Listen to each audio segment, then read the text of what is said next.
ground with the sound of revival.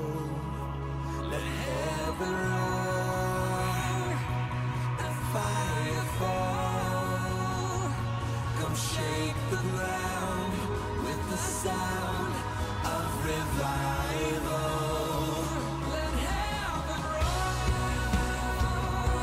and fire fall. Come shake the ground with the sound of revival.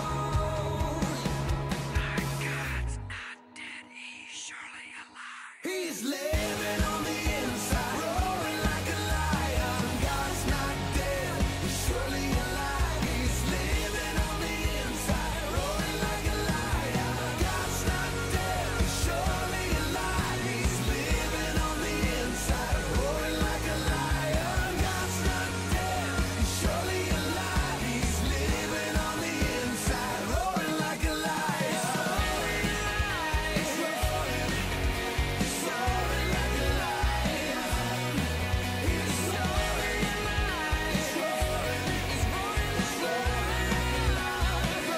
like a lion.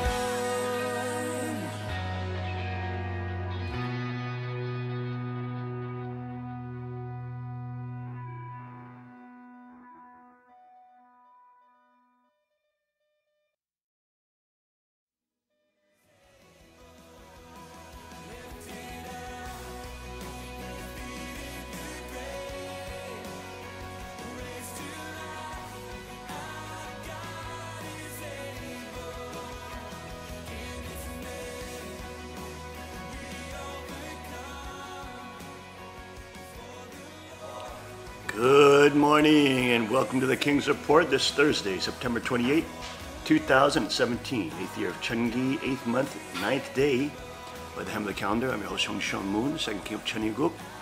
Let's first go to our AccuWeather forecast with Tim, the Agent Elder. Tim.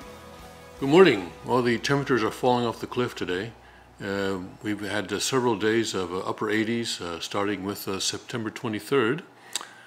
Wow. Yes, it was very convenient for us because even in the evening at nighttime, people could go outside and be in the 70s and be warm. And the weather was That's really interesting. I didn't know it started. perfect.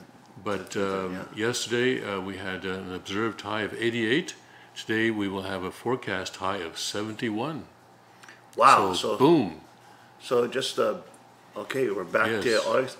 And I feel kind of chilly today. It is already. chilly. That's because it is chilly. As a cold front moved through during the night, and 71 today, 69 tomorrow, 67 tomorrow, 62 on Saturday with some rain, and but back up to 68 on Sunday.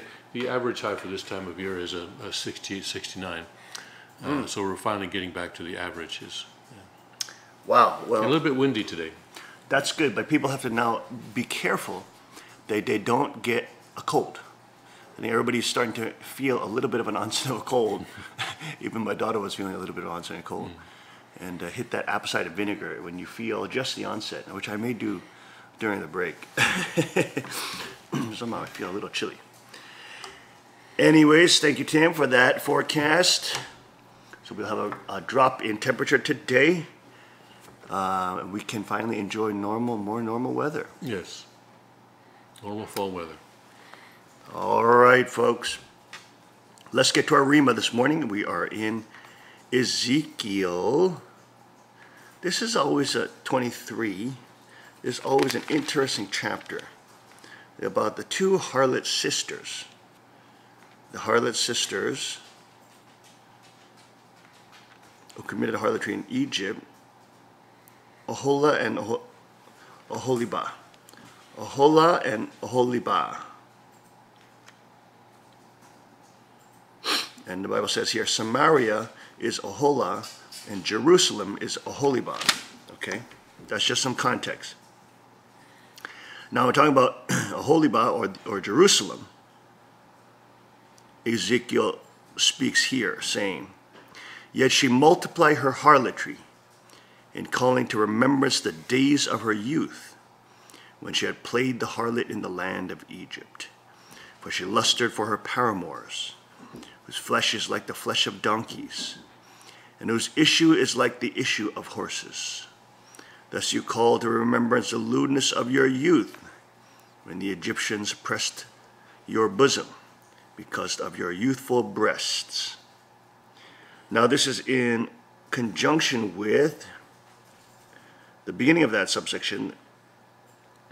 Now although her sister Oholibah saw that she became more corrupt in her lust than she, and in her harlotry more corrupt than her sister's harlotry, it's talking about Jerusalem, she lusted for the neighboring Assyrians, captains and rulers, clothed most gorgeously, horsemen riding on horses, all of them desirable young men.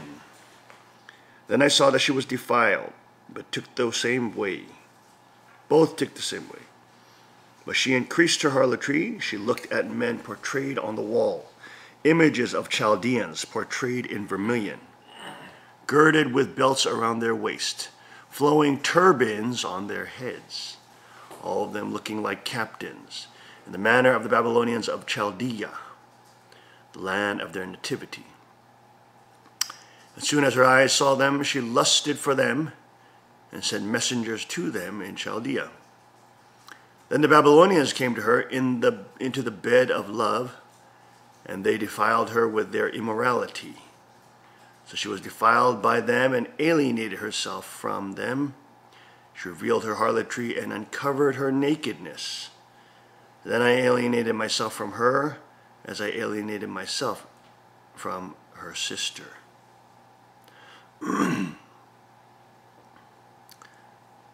So here we see Jerusalem likened to a harlot who starts desiring the power of other men and dictatorial evil empires. Now you'll see this in the Western world as well. You'll see in Europe, as they have the migrant hordes flood through, all of them 80% plus males, and you'll see all these Western European feminists coming out saying, "Flood in, we welcome you, flood in." You know? And now you look at the numbers on the most affluent nations in the world. I believe it's a GDP list. Kuchan was talking about it the other day. Guys, pull up that list of GDP top 10 countries, or top 10 GDP countries. And we have now, the majority of them are Muslim countries. So it's interesting how they're now becoming, the Muslim men are becoming now the sex symbols of the modern day. It's like how in the 80s, rappers became the sex symbol to white girls wanted to marry these black rappers. Okay, they became the bad boys and the gangsters and the ones with illegal, money. Even though the CIA was running the drug trade and imploding the black community, using these black rappers to create bad examples for young children, young boys without dads, because of the welfare state meant to implode the family and meant to divide the family, set up by Lyndon B. Johnson and company. And of course now they're targeting, where's the list of the GDP top 10? Let's see if we can pull that up. There we go.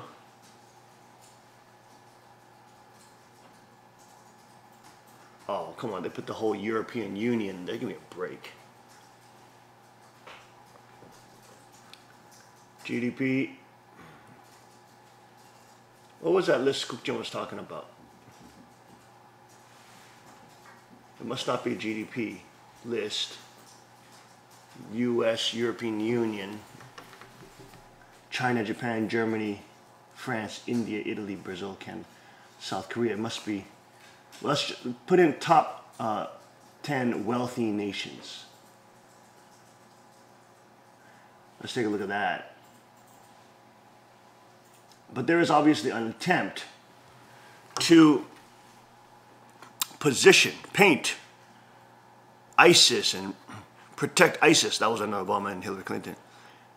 To make them the new bad guys, the bad boys, which the girls are supposed to go head over heels for. Because we know that young girls are very suggestible and they like bad boys. They like the boys that are, quote, not clean cut. They like the boys that will take risks, so to speak. And so they're attracted, especially if they don't have proper amygdala function, they're attracted to boys that to whom they feel are bad and rebellious and counterculture. You name it. That is, of course, a product of girls who themselves do not have control or real power. They see young men, let's say even those young men acquire wealth illegally. Dressing like rappers, or driving around in even stolen cars, and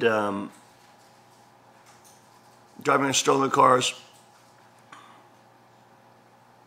having the signs of wealth, jewels, etc. Do we find the top 10 most wealthy countries?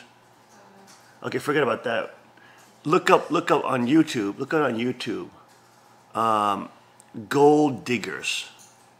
There's an amazing video, social experiment video, done by some young man who rented a Lamborghini or something like that, just to show how shallow women actually are, even though they pretend they're not shallow. And he drives around Miami, or let's say a certain type of women.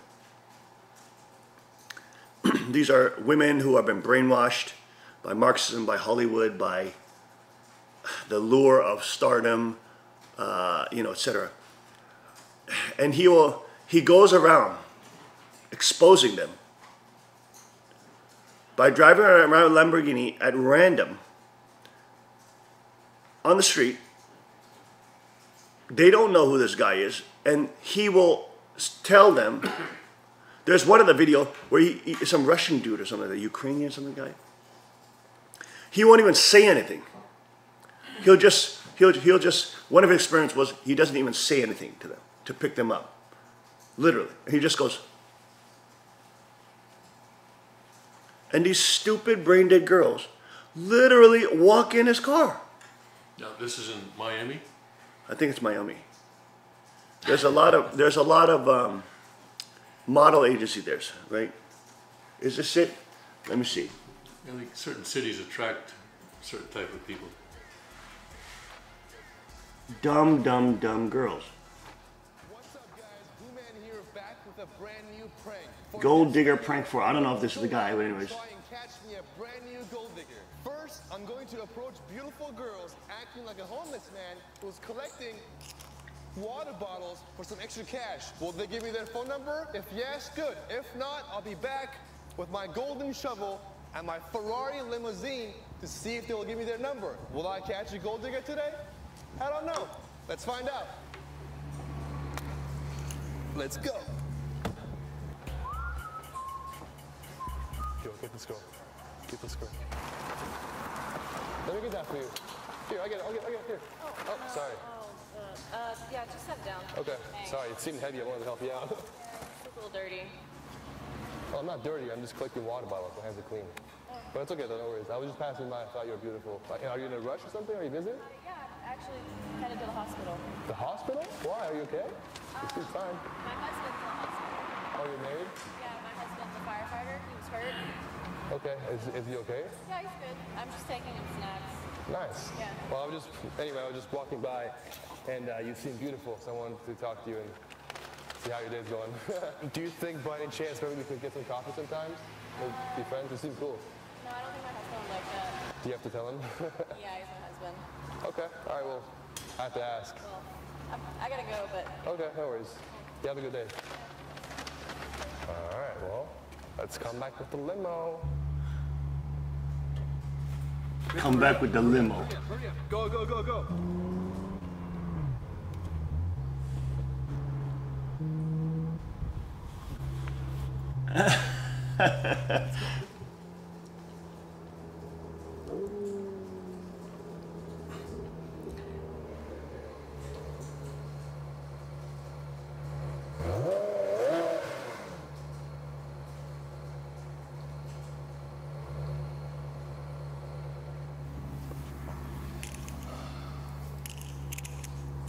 all right, here we are, sir.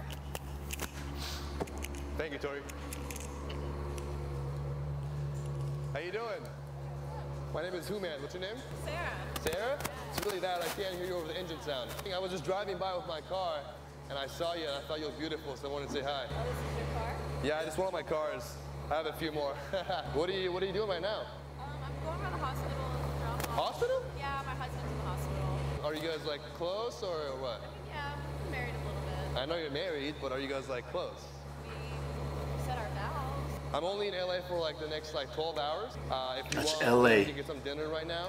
We'll go to my beach house, watch a movie. I have a huge TV, and we'll go cuddle and stuff, and just see where things go. What other kind of cars do you have? I have a Lamborghini, I have a Ferrari, I have a Bugatti actually to spot. I have them here in my house, yeah. Want to see them? Leave that here, it's okay, you're good. Just get your keys. Actually, you know what, give me a second. Tori, can you get the gift? I have a wonderful gift that's actually a perfect fit for you. You always give girls gifts? Just when they're beautiful like you. Thank you, Tori. Here you go. That's a golden shovel. What am I gonna do with this? Well, 2 minutes ago I was here as a homeless guy. You remember me? Like exactly 2-3 minutes ago. You want to go get dinner with me? I don't think so. You're a gold digger. So go and dig for some gold. Let's go. She's crazy.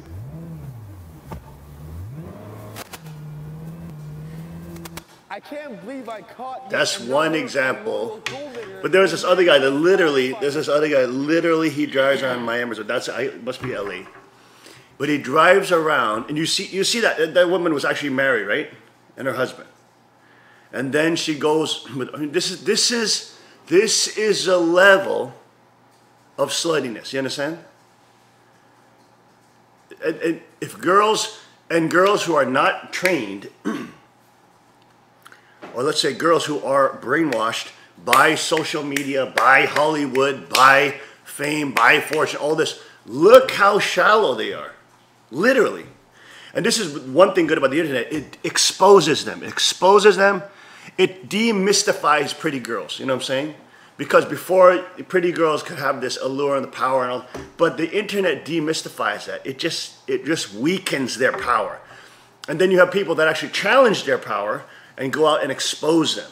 And it shows that, look, and I don't know who this guy is. I don't know whether or not he's doing something for, you know, he may be just doing it for me. But the point is that it shows that there are very, very shallow, slutty women. And trying to get a beautiful girl is not difficult. It's not difficult. This is what young men, of course, this is what girls, for example, don't understand this. And young men don't understand that.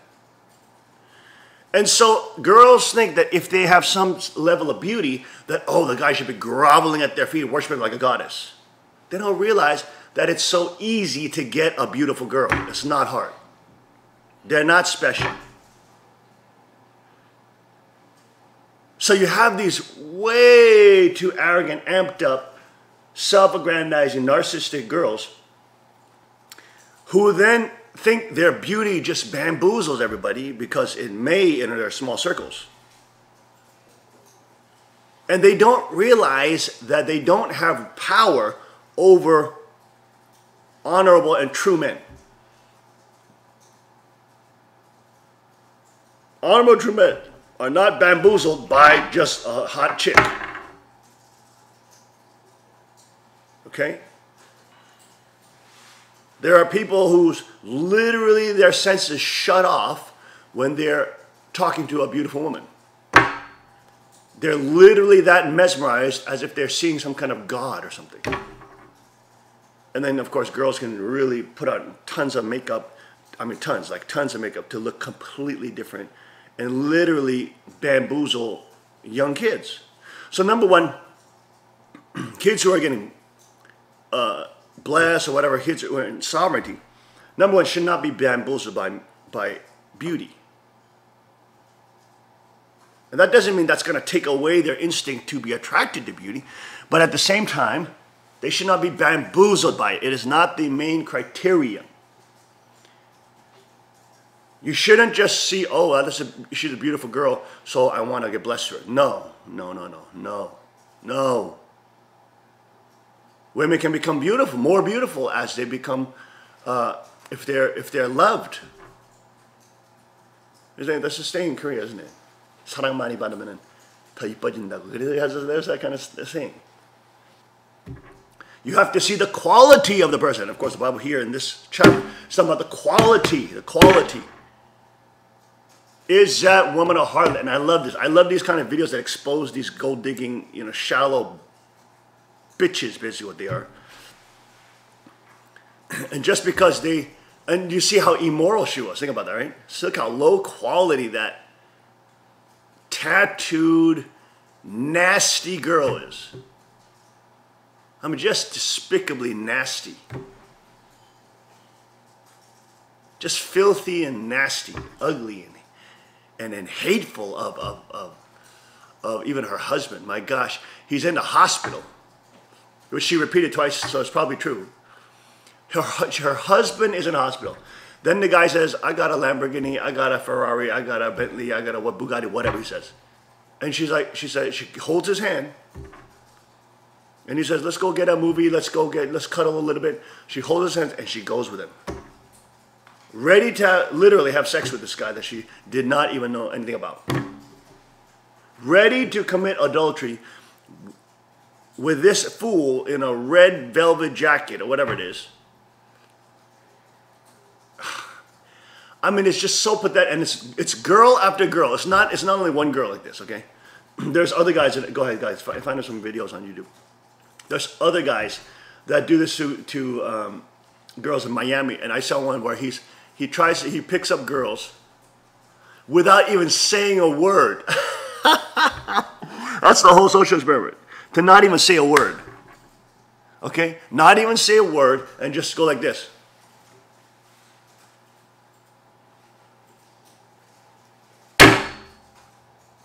He just does that. He sits in the car, he looks at them, and he goes.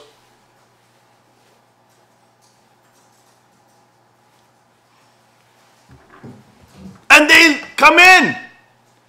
They come into the damn car, and a stranger's car, because he's driving a Lamborghini or whatever stupid car he's driving. This is ridiculous. I mean, it's just so ridiculous. It's so absurd. Okay.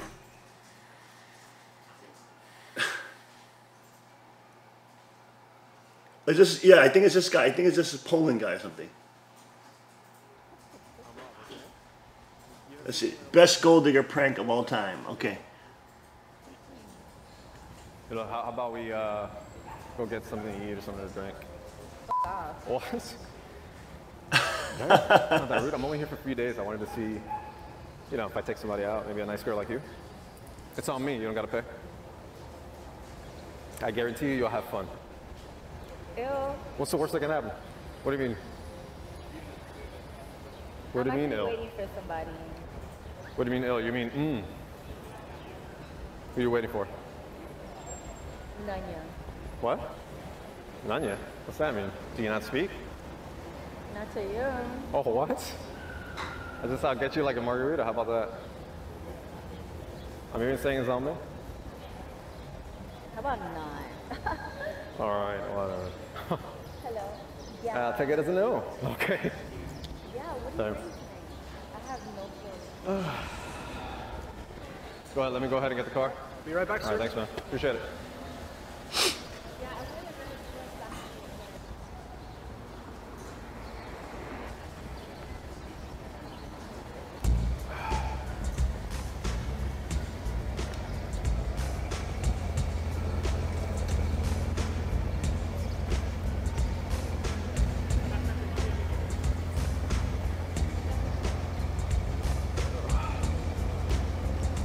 Thank you, sir. Appreciate it. There you are. Thank you, sir. You have a good day. All right, thanks. Nice car. Nice car. Oh, thanks. What's My name's Rob. Hey. What was your name? Oh, it's nice to meet you. Yeah. So what do you say? I say you can get a refill of that. Oh, yeah. Oh, even better. With some alcohol, maybe? Maybe, yeah. Hey, you know, a few What? seconds ago, I was being rude. I'm sorry. Oh, that's all right. I mean, what was the problem, though? What was the Hard problem? day. I just broke up with my boyfriend like No. a couple days ago. Yeah. It's been real hectic for me. I didn't mean to be rude. See That's not an that? excuse, is it? No, not an excuse at all. All righty. Well, what do you say? You want to go for a ride? Yeah, sure. Where do you want to go? See, I know a pretty good spot. Yeah, I'll take you to. All right. Let's go. Come with me. Oh, actually, hold on. Let me get something from the back. Here we go. He's gonna prank her. Hi.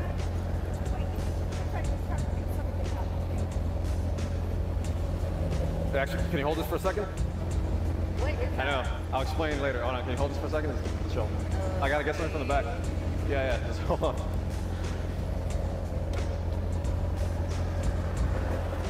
Actually, you can go ahead and keep that because you're going to be digging deep in gold. What? And you're not coming in with me because I don't like gold diggers, by the way. Wow, you All right. All right, I'll take that. I'll take that. You can keep the shovel. You can keep the shovel though. Oh, that's going to leave a little bit. Low quality harlot. These kind of things are good. These kind of videos are good because they expose them. You see, the internet is, in that sense, it brings out the reality. You see how she treated that guy? She treated him like a piece of crap. She literally, as soon as he talked to her, she literally said, F off. You see what I'm saying? This is the problem with girls, literally. I mean, it's not, and not all girls are like that. But there's a lot of them like that.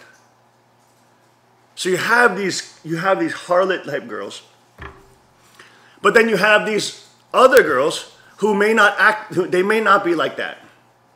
And they may think, oh, those kind of girls who just focus on beauty are shallow. Okay? So then they're like in this deluded world of, well, I'm better than that, I'm better than that. And so men will see my value because I'm better than that.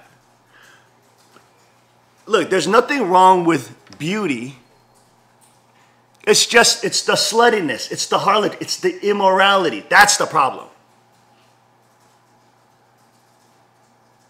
The problem is the low quality, gold digging nature. That's the evilness. It's not whether or not that woman is beautiful or not. It's that quality of the slutty harlotry, the sellout, to just some bozo walking around. This guy could have 10 different types of AIDS viruses. A lot of these girls, maybe this guy is just gonna sleep with them once and dump them. But they're ready to go and have sex with this fool, literally. Even that other girl, with her husband in the hospital. I mean, it's just ridiculous. It's ridiculous.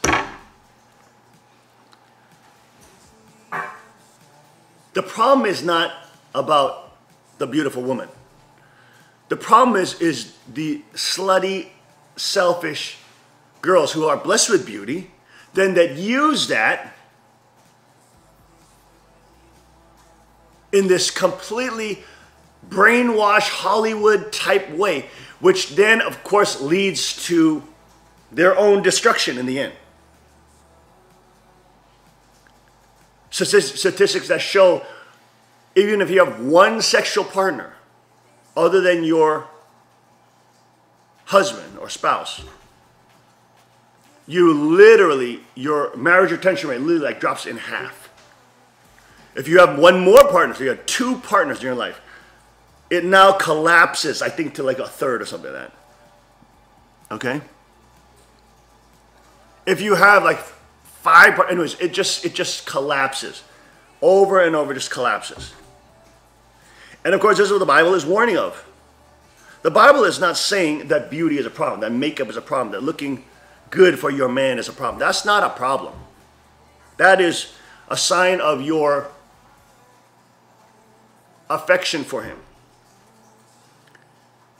So it's not the problem of beautiful women. It's good that they're demystified like this, that to show that it's not all about beauty, and that these women are demystified and they're exposed. But really what they're doing is they're exposing the fact that girls who are chasing this Hollywood thing, trying to use their beauty, which they may have, many times are gold-digging, shallow harlots. And you don't call a harlot just because they're sexually, with many partners. It's a type of nature, spirit. It's a type of willingness to go with evil for temporary benefit. And it's that kind of culture that, of course, Hollywood promotes, the brainwashing cults promote. Go with those kind of predators. Go with those kind of men. Go with those, they're good. And also, of course, since those men are predators, they deal with a lot of girls and they're not mystified by beauty. To them, just getting another girl is like getting another trophy. Just getting another mark on the wall, how many girls they banged. So they have all those skills of wooing and not being intimidated by girls, which girls like, and not being intimidated by beauty, etc., and just treating them like they're nothing. Not being intimidated by it. And it's interesting how psychologically women interpret that as confidence and or attractiveness. So you'll have all the guys also on YouTube that expose that go around and just try to pick up girls in crowded city areas, right? And they'll just play a confidence game. And it's so ridiculous how untrained girls are such slaves of suggestion, such slaves of this ability to exude this fake type of confidence, not being intimidated by their beauty, and literally saying, all right, come with me, we're gonna get a drink, we're gonna have a good time, we're gonna cuddle and have sex. And they literally go with them. And then you have these guys that are actually breaking this down analytically, explaining this to other kids on how to pick up girls. You see what I'm saying? Or brain dead girls. And this is why having proper amygdala function is so important. Girls need to develop proper amygdala function. They do that, of course, the best way, of course, is by peace, police, peace, militia type of training, where they're learning how to combat and they're learning how to think twice before they act and do something. You have to think twice before you act and do a move because you have a direct punishment consequence. If you don't do that, if you do something stupid, you will get your neck strangled. You will get your arm or leg crippled. You have a direct consequence. You learn. Now, it's not the antidote for everything, but it starts the process of thinking before you act. We talk about stimulus and response all the time. Stimulus, response, stimulus, response. When you get stimulus, a certain stimulus, there's a gap between stimulus and response, and you have to think in that gap. And by thinking in that gap, you can make a better decision when you respond to that stimuli. But girls are brought up on television and brought up on, mainstream TV and culture and mainstream propaganda news and Hollywood cult and this type of whole lunatic culture, which makes you weak and shuts you down and tries to make you sexually active on purpose to lower your value, lower your potential for stable, powerful relationships.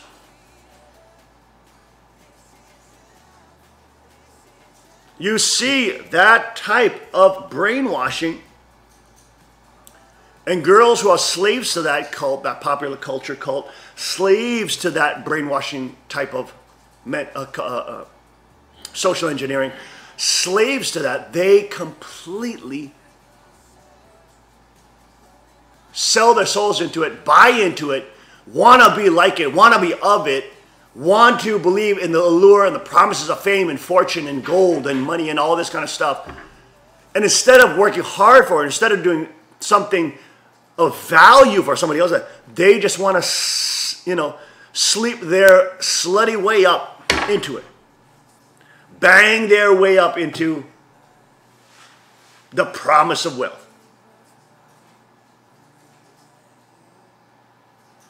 And it is so sad to see human lives and young women doing that. But of course, the archangel knows that. He knows he has to make that propaganda campaign. He knows he has to use hot chicks to sell that game, to sell that lie, to sell that promise. And he's got to use hot, slutty chicks to get people to be bamboozled by that, mystified by that, trick young girls to believe that if they're not, it's not the beauty, trick them to believe that if they're slutty, they'll get ahead. So you have ugly bitches too that will try to be slutty to try to sleep their way up too. It's just a brainwashing sex cult.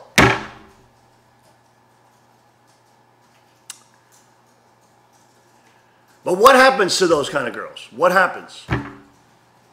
They become 40 years old, 50 years old. They've slept with 20, 30, 40, 50, 60, 70, 80, 100 men. They're nowhere. And since they've been slutting themselves out, all they can do is seduce men and try to slut themselves. They're 40-year-old, 50-year-old. What do they do? All wrinkly now, pruny. Now they're trying to strip, but can't get even one guy to pay for them. They have to now pay someone to sleep with them. I mean, this is what they become. Look at these Hollywood whores who are so nasty, not because they're so old and crinkly, even though they try to avoid that with plastic surgery, because they're so disgusting inside. They've sold themselves out to the biggest laughable lie that if you slut your way up, you will be of value and you'll be paraded around like Madonna. Nobody cares about Madonna. She has record slow sales because she's an open, disgusting slut. She wants to pretend that she lives and has beauty forever when she's disgusting, despicable, she's a commie, and she hates you, and hates America, and hates freedom, and hates sovereignty, and hates people with self-determination, and hates people who will not stand up, who will stand up to totalitarians like her and say, you try to destroy our civilization, we will destroy you. She's a hateful, ugly, vengeful, demonic woman.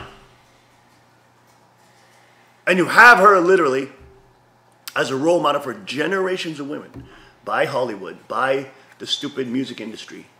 I mean, from generations, like from the 80s, right? From the 80s, she's been some kind of stupid role model. And then she'll show up for little stupid celebrity philanthropy events. Oh, we raised $1 million for hurricane this and that in Haiti. And then Donald Trump gives $1 million of his money, his own money, to Hurricane Harvey victims, and nobody reports about that. They say that's racist.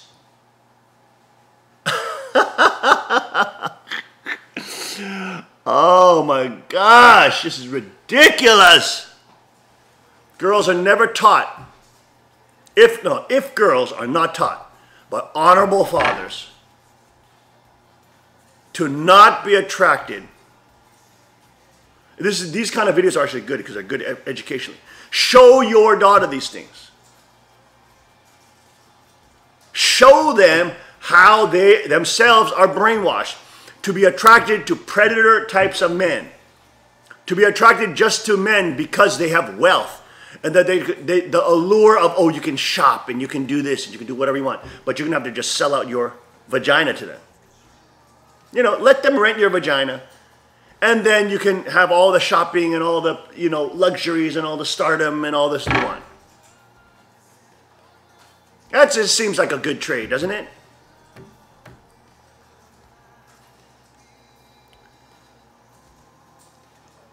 That kind of low-life, wicked culture is, of course, what is promoted by Hollywood, mainstream media, and this just becomes this crazy brainwashing cult.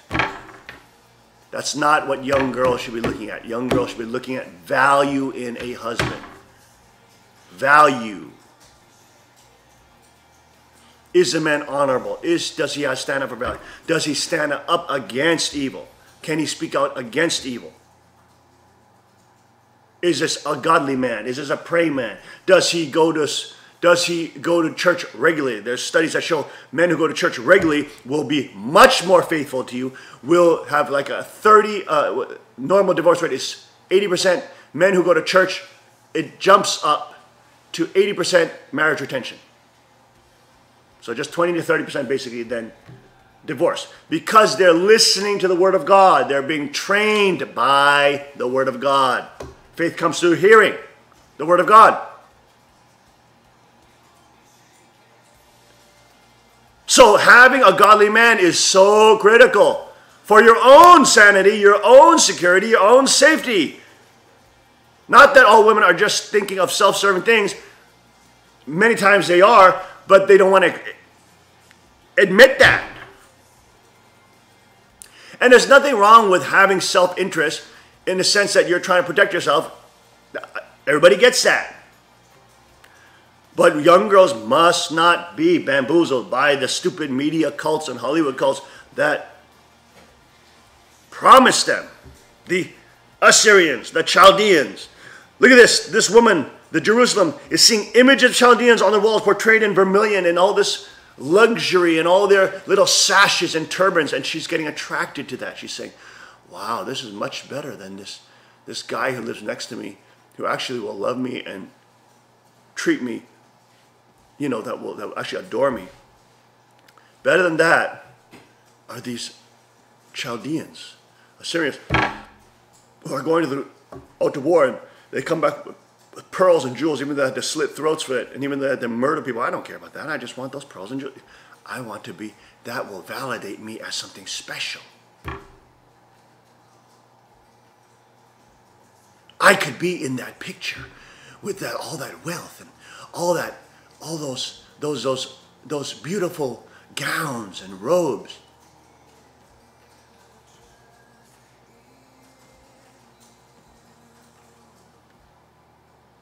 If you stick with wicked wolves and demons, you will be eaten alive and tossed out. Predators who can get all manner of women any time they want. You're nothing special to them. You're nothing of value to them. You are just a vagina to conquer and to throw out and get a new one.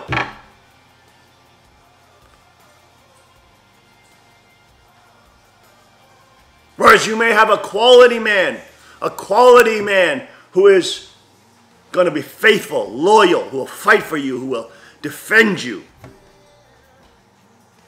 That's a rich woman. That is a wealthy woman. Someone who has an honorable man. An honorable man of integrity, character, working hard. In Chaniguk, those kind of men will flourish. Those kind of men will get rich. Thank God. Because they won't be taxed out of existence, tax farmed out of existence. It's those honorable men who are out there working and earning a living, trying to be honorable, that are the ones who have to be taxed for the rest of the population that have been given the welfare dole to be controlled and to be made weak on purpose. Stated by Lyndon B. Johnson, the racist. Thank God in Chaniguk you can't tax the normal guy who has integrity and works hard and fights for his family, because he will be rich. He will be wealthy. He will have a strong middle class income and be able to afford all the things that girls like going to the restaurants and shopping, have disposable income to do shopping and stuff like that. And it's not like those things are bad. Of course, we all know girls love new experiences. We all know they love new things. Most people do.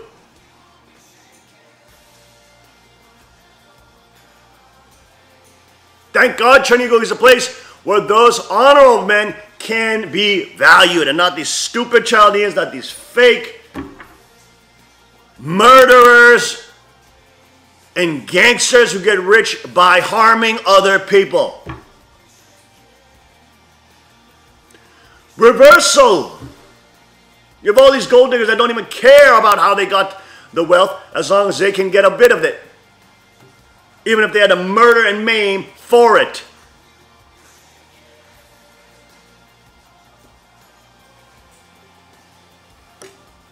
God warns us against uncovering your nakedness to such evil. God says he alienates myself from her as I alienated myself from her sister. God will alienate himself from you. You will not be blessed. You will grow old, ugly, vengeful, hateful, and you will be a pathetic loser like Madonna.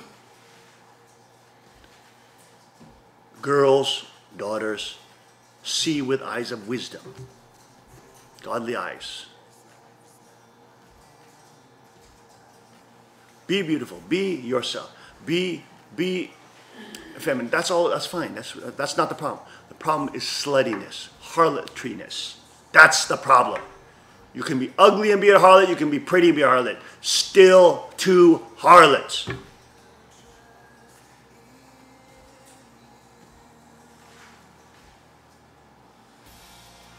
Value men who have integrity and character. That is a true asset. That is true money in your bank. That will provide you so much less heartache and pain and suffering. And yes, he may not be the most chic person, the most smooth, but you can work on that.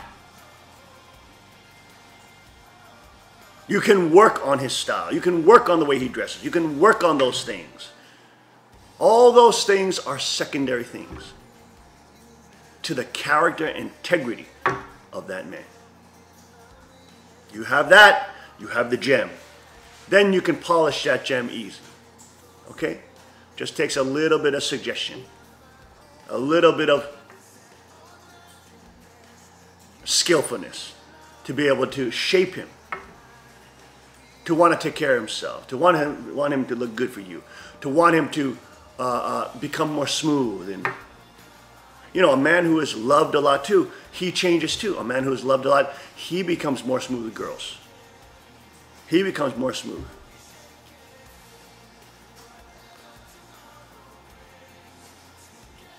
But you want the base, you want a core, you want a beginning point of integrity and character, and then you can shape him. With love. Shape him with love. You want to be shaped in love. Shape him with respect and love. See, this is the reality. The lie that Satan says is you can never have the man of your dreams unless it's this. No, you can. You can have the man of your dreams. Boys, you can have the girl of your dreams. You just don't look at what the satanic world is telling you to look at. You don't just look at looks. You don't just look at cars. You don't just look at how much money this girl or guy's got. You have to look at the character, the integrity of the person.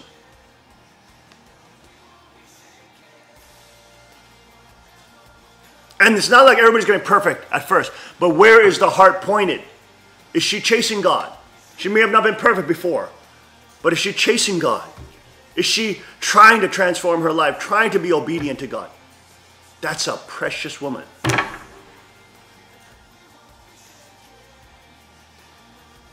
And she may not be Marilyn Monroe. So what? Marilyn Monroe is a slut.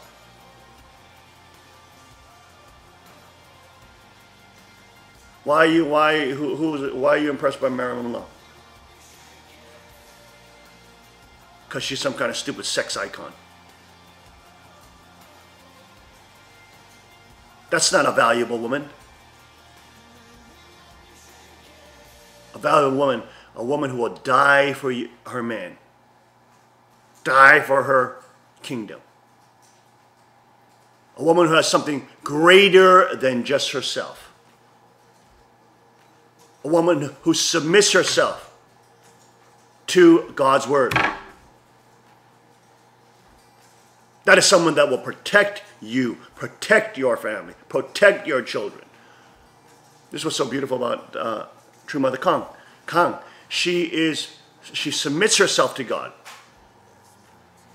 She doesn't live for her own pathetic human glory. Because human glory is pathetic. It's pathetic. I don't care what you are. It's pathetic. It's not impressive. Give me some stupid, jiu-jitsu master, world champ. So what? In the end, in the context of it all, it's pathetic. It's not anything in the eyes of God. You can be some kind of athletes. Look at these stupid NFL stars. Not even, they make billions of dollars, millions of dollars in America, and they won't even stand for the anthem. What arrogant, selfish little pricks. And it's not like that they're all doing that because they have evil intention. It's the stupid owners that are allowing them to do that. Literally using them as propaganda tools to attack sovereignty and freedom. The NFL literally become a political prostitute, pimped out slut hole, propaganda machine for social Marxism. What the heck is that? It's ridiculous. That's not Americana. That is anti-American fake crap. That makes me want to buy an American flag even more and just plaster them all over my car. I got to tell Greg to get me some American flag decals. Just to spit in the face of these social Marxists. It's ridiculous.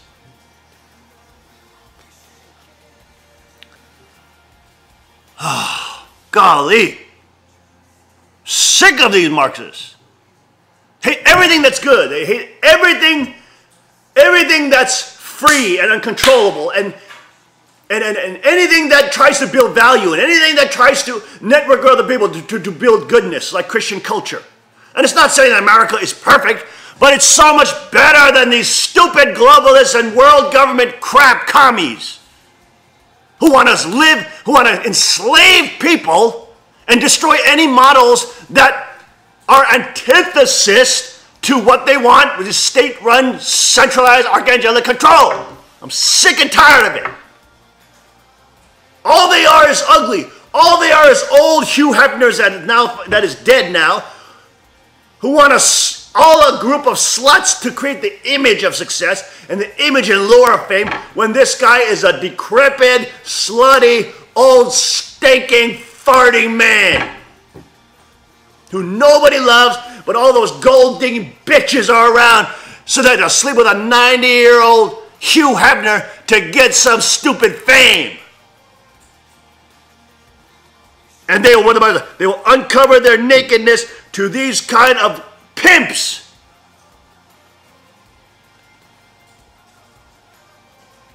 I mean, it's just so ridiculous.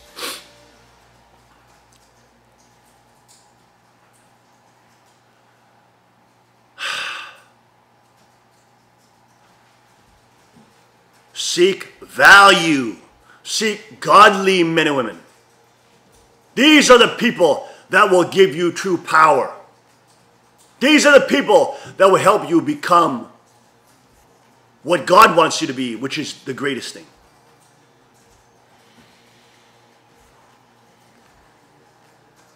And this is why it's so important that our community is starting to build Chinese culture, and our kids who are training. You know, I told the kids yesterday, hey, you kids got to be thinking about, you know, getting to law enforcement. Get into politics.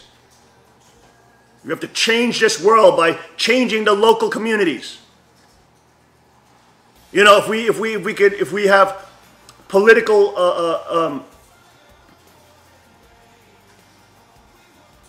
officials and people in those positions that have the values of sovereignty and godliness, they could bring back shooting class and Second Amendment class to public schools, for example. That used to be done in public schools. They used to teach how Lisa Ellenson learned how to shoot in school. You could teach gun safety. You could teach, you know, hunting. You could have fishing trips for kids. You could teach Brazilian Jiu-Jitsu to bully-proof the children so that they're not eaten up by predators, and predators get all the accolades and all the praise. But flip that so the predators are beat down and they're made low. You could introduce competition and tax credits so that people can use the voucher system to choose whether or not they want to send their school to public school, private school, or homeschool, and use that tax credit for that. We could implement an institute and start bringing in these different options for people. So they're not just forced to be brainwashed in a social engineered Marxist brain camp, which is literally owned by the state. But you can only do that by taking local control, I mean, in a civilized society. Other than all-out civil war, which of course we don't want. But of course, which George Soros and the Satanists want. We want peace and stability. And we live in a country where the people's voices can be heard if they go and run for office, volunteer, and take control. They can take America back. Build Chinese culture right here, right now. Help empower young people as they get brainwashed to become awakened. To bring back the combat arts into school. To bring back the self-defense arts into school. To bring back gun safety. If they're so scared about gun violence, teach kids how to use guns. Oh, we're so scared that people will have car accidents. Thus, we want to get rid of all cars. Why don't you just teach people how to drive safely? But we could start instituting, implementing these things. Helping farmers get permission to open businesses on their farms. Helping local farmers to sell their produce locally without going through USDA and FDA factories, which are basically government-run factories with monopolies that go to just pad their pockets. Did you know that in order to sell milk in this country, you have to go through a USDA, FDA-approved, factory, which basically means it's a government factory?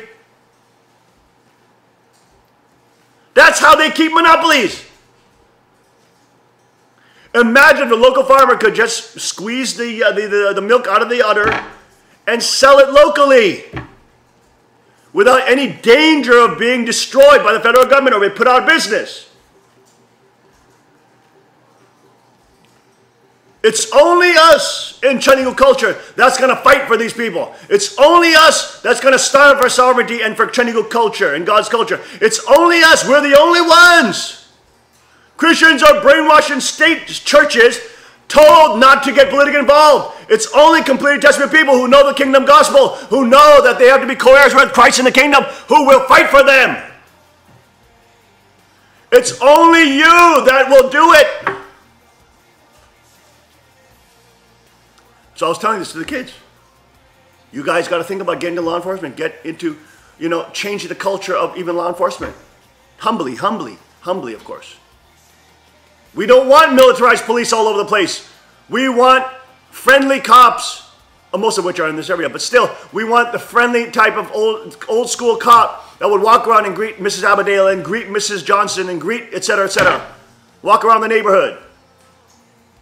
Not patrol the neighborhood with some black Batmobile freaking thing out of A Nightmare on Elm Street to intimidate people. If you have an armed citizenry, you don't need to intimidate criminals. They all know if they come in, they get killed. If they try to do some kind of burglary in the house, they will die. Grandma's going to come out with a 12 gauge and blow their freaking head off. So you don't have to drive around about black Batmobiles to intimidate them. All you have to do is have a high population of civilian, peacefully people militia, armed people, which of course we already have. So there's no need for scary looking cop cars. We already have the lowest crime rate in the world here. One of the. So we can start putting pressure on law enforcement to become that kind of old school cop. We can even put pressure and petition to change the style of the cars so the cars they don't look scary and not intimidating.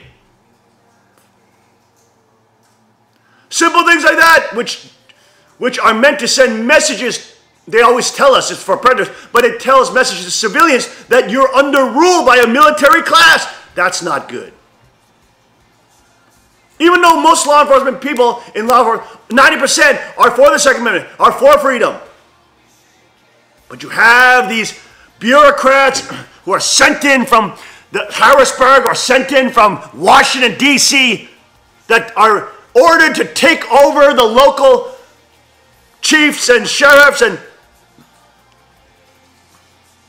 take over the law enforcement culture to make it a shoot-to-kill culture, to make it a Batmobile culture. That is dangerous.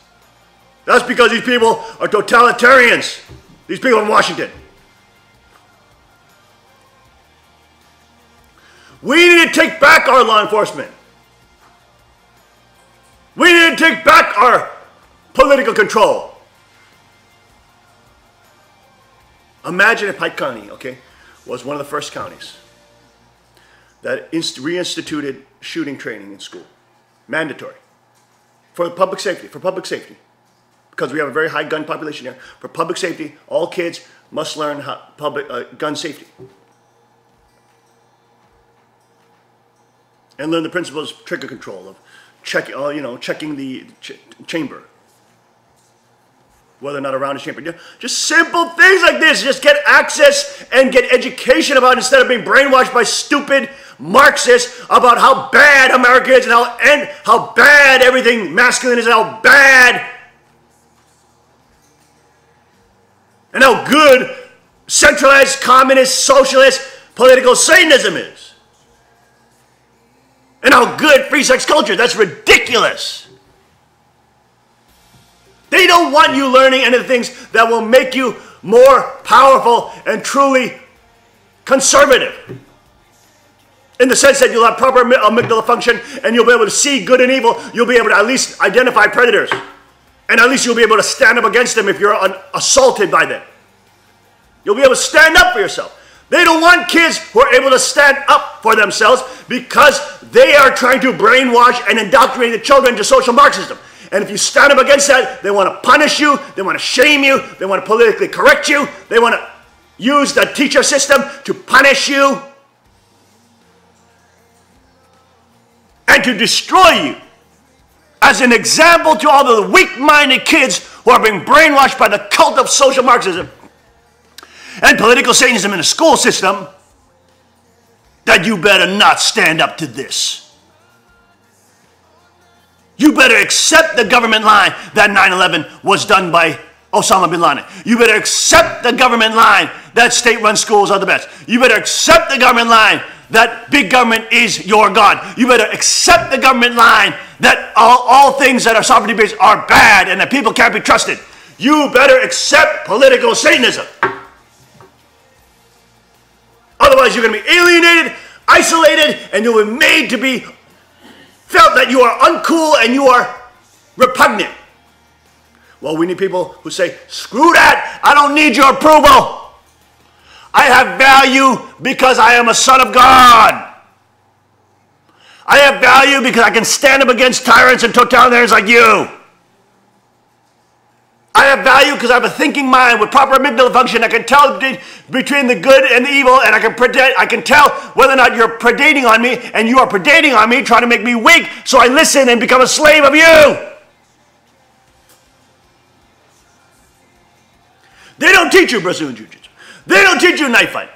They don't teach you gunfighting. They don't teach you how to be strong. They don't teach you how to have political power. They don't teach you any of that. They teach you tout the party line, join the establishment, sell yourself out, be a Hollywood slut, and we will love you.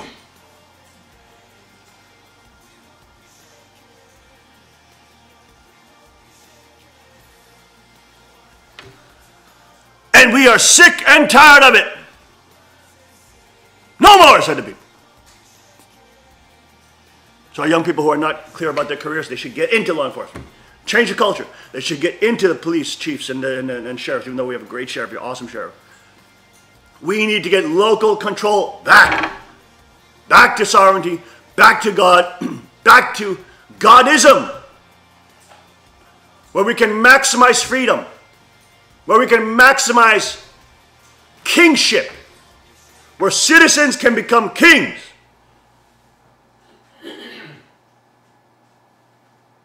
Imagine we can get rid of the stupid property tax. Imagine we can get rid of, at some point, the income tax. Imagine if we can get rid of all these stupid death taxes and all these ridiculous ways to steal and farm people. Imagine how much business could pour in here. Imagine how much success we could build, entrepreneurship, civilization, culture. Imagine if we can get the Ten Commandments back in to government buildings. Imagine we could allow prayer back in the buildings, in the church, in public schools.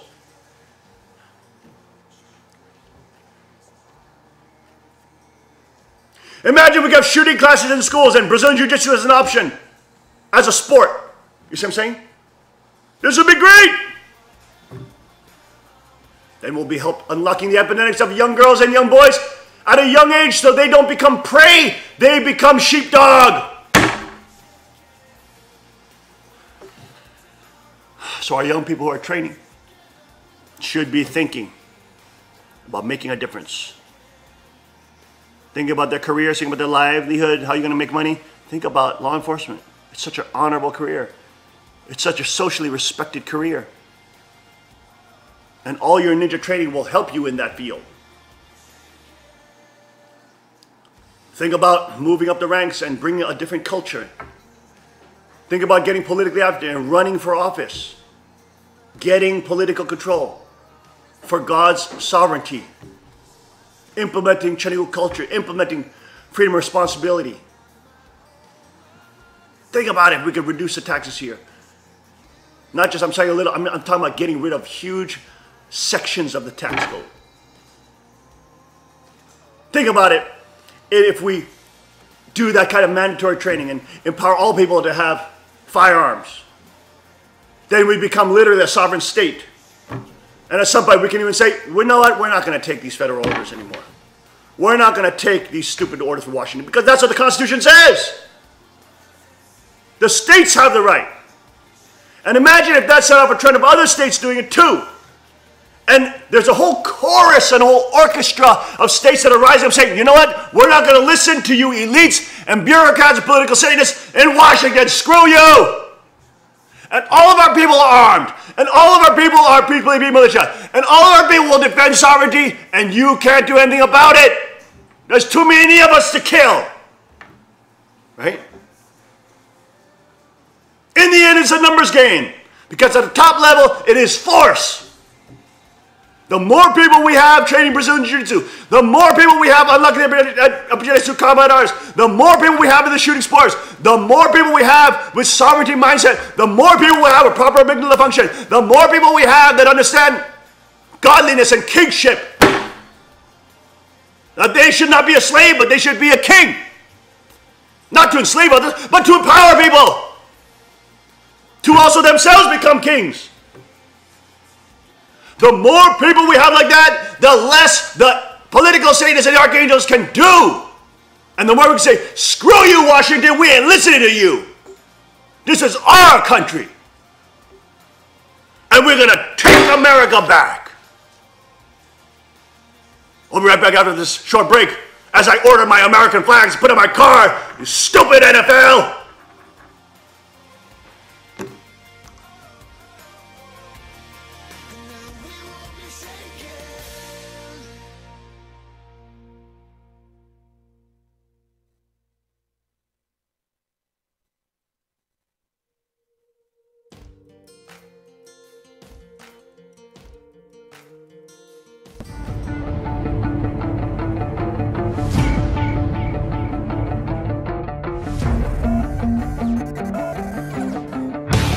I'm down here at the range today. I just learned a new technique from the father of the .44 Magnum, Elmer Keith, which is called shooting out of the notch, which allows you to make really long distance shots and still have an extremely precise sight picture. So I brought my CW9 car down, and with this little gun, we're gonna shoot this little munchkin at 200 yards up in the hills, applying this technique, and hopefully we'll make the shot.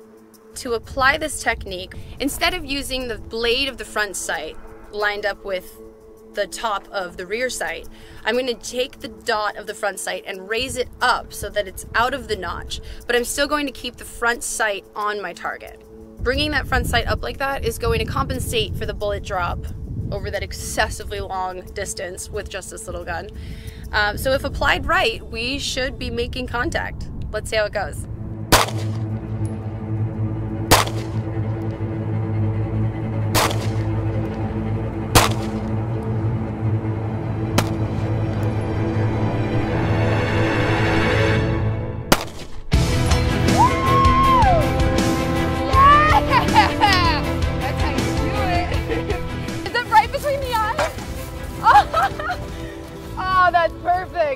I saw this shot, so I'm a little bit out of breath because you gotta run to make sure that is what I thought it was, and it was.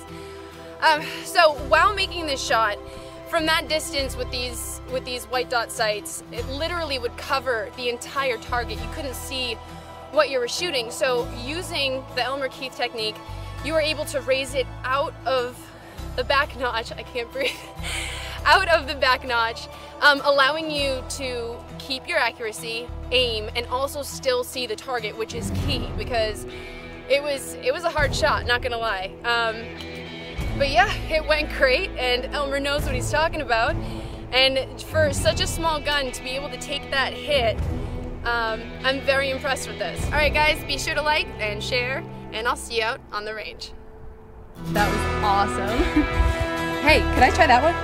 Yeah, let's do it with the 380. Does everybody have eyes and ears?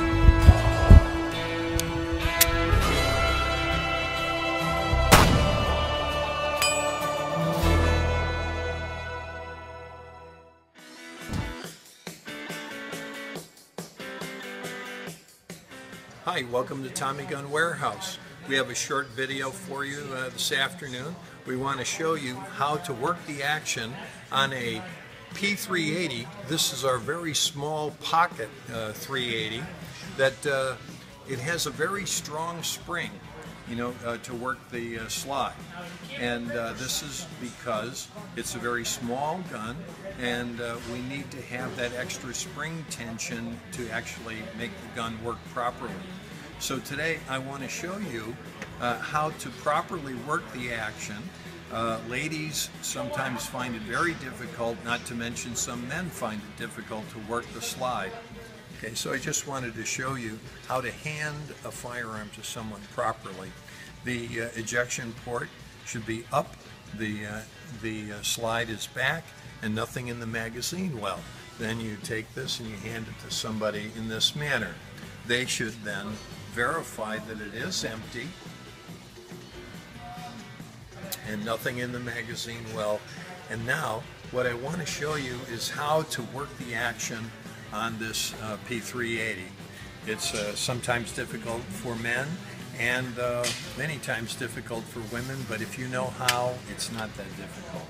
So Di is going to start out by facing at a 45-degree angle downrange. The gun is going to be, the axis of the barrel is going to be the same axis as her forearm. She's going to keep it closer to her chest, and then reaching over the top with her weak hand, she's going to make sure that this ejection port is clear, that her hand isn't in the way, because you don't want to have an accidental detonation of a primer and injure your hand. So using the upper body strength, you're going to, just work it together, push and pull at the same time, and lock it back. And it's just that simple. You might not get it the first time, but all it takes is a little practice and learning how to use your muscles, and you'll do just fine. Di had started this just a short time ago, and after the third or fourth attempt, she was doing it perfectly. So thanks for listening. Come down and see us at Tommy Gun Warehouse, and we'll show you this P380. Yes, sir.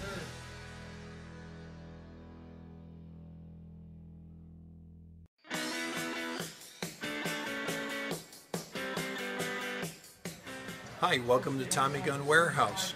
We have a short video for you this afternoon.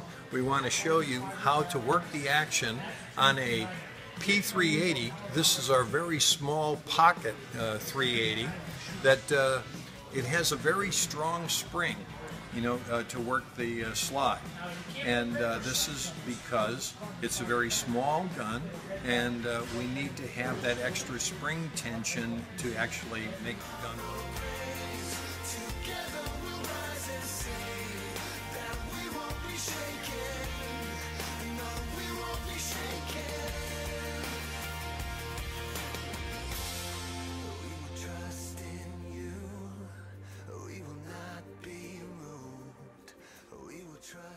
We are back. Welcome back to the King's Report this Thursday, September 28th, 2017. Second King reporting live from the Chunilgung Palace. Look at this, folks. It's already 6:15 and the sun is not out. So we are now entering into autumn. Yes. And it's coming up later.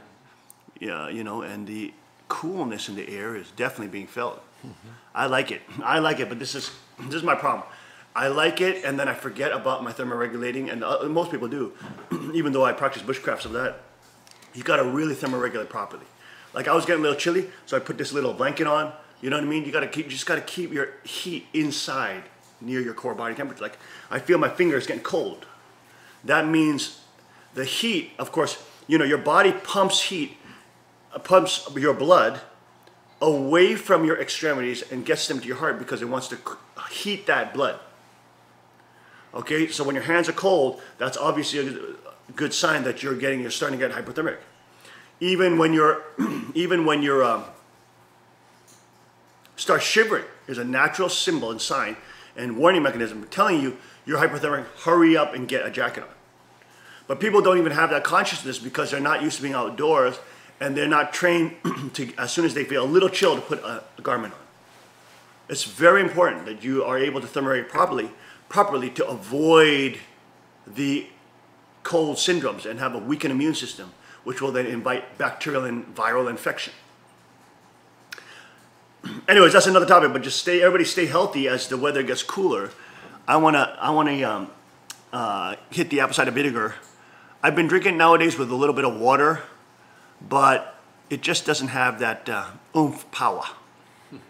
Man, I used to drink it straight. We have I have a Ninja Turtle shot glass. So my beverage in my Ninja Turtle shot glass is apple cider vinegar. We bang that down, just one shot glass of that, boom, it's like it burns your whole intestine off. Anything that's in there dies. Right? These kids have it. They've all had the one shot glass of Ninja Turtle shot glass of apple cider vinegar.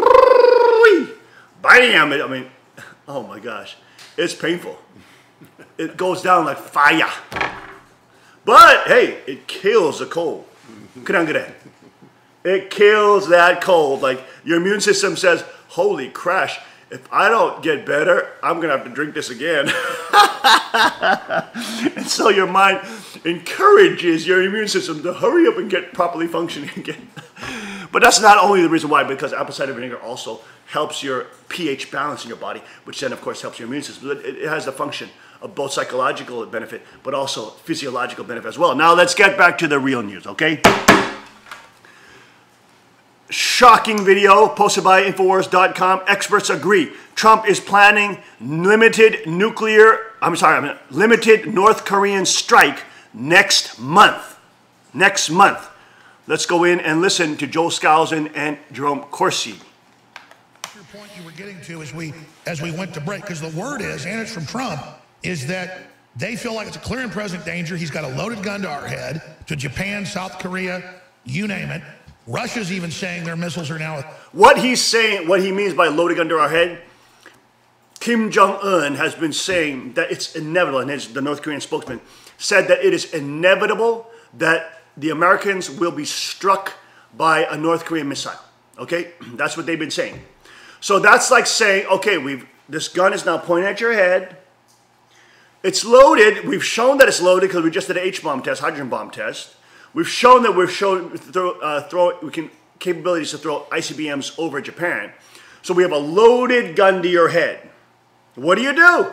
If somebody has a loaded gun pointing at you, what do? You can't just stand there. You have to defend yourself. So that's what he's talking about. North Korea has a loaded gun to our head. Of course, Ron Paul would say, why the hell are we there in the first place? We've been there way too long. We got to pull out. Alex is saying, these guys got a loaded gun to our heads. We're in a self-defense scenario now. But of course, everybody knows the gravity, the gravitas of how dangerous this is, because millions will die. If we strike North Korea, they will strike South Korea.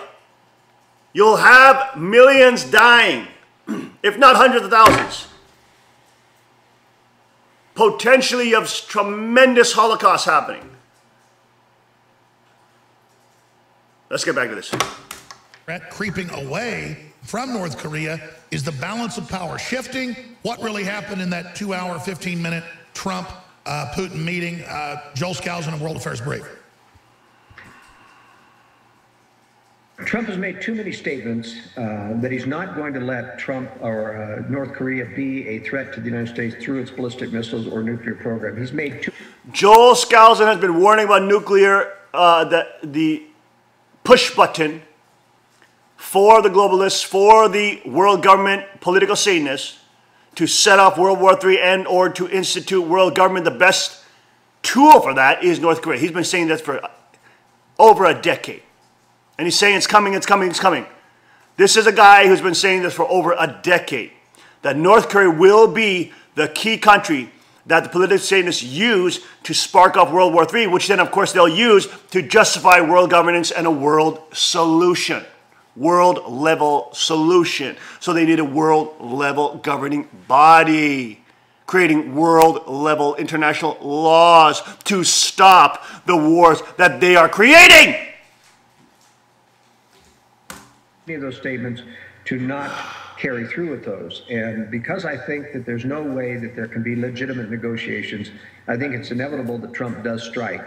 The best that his globalist advisors can do is to try to limit that strike to a small conventional strike so that there isn't an excuse for a third world war. Now, I'm not completely convinced that China is lost control here. They have a tremendous amount of control. North Korea simply cannot survive without... Couldn't they just go ahead and assassinate him then? I mean, couldn't his generals get him out of the way? That's right, but they don't want to. Remember, they want the crazy man to be in charge of North Korea because it is their trigger event. It's long been their trigger event. And what better way to have a crazy man start the war than it's not our fault, says China and says Russia. And so... Plausible deniability. That's right. They have a vested interest in keeping Kim Jong-un here. The trouble is, the danger is that he can go off the reservation. But I think there's several scenarios that we need to discuss. One, Trump is going to strike. I think it's going to be a limited strike, cruise missiles at the launch sites of the missiles, the manufacturing sites of the missiles, and perhaps the entrances to the underground nuclear facilities, not the reactor itself on a first go-around, because you can deny them access, even though they're underground, by burying the entrances in rubble. I mean, it's going to take them a week, and you can send in another cruise missile later on and deny them access. I agree. You were a fighter bomber pilot in Vietnam. I mean, you know your stuff. You know, a naval aviator, so you know your stuff. I, as a layperson, have studied the more high-tech, obviously neutron bombs or directed energy weapons they've got. Not just directed energy, but directed radiation weapons. I've studied the bunker busting smaller nukes they've got.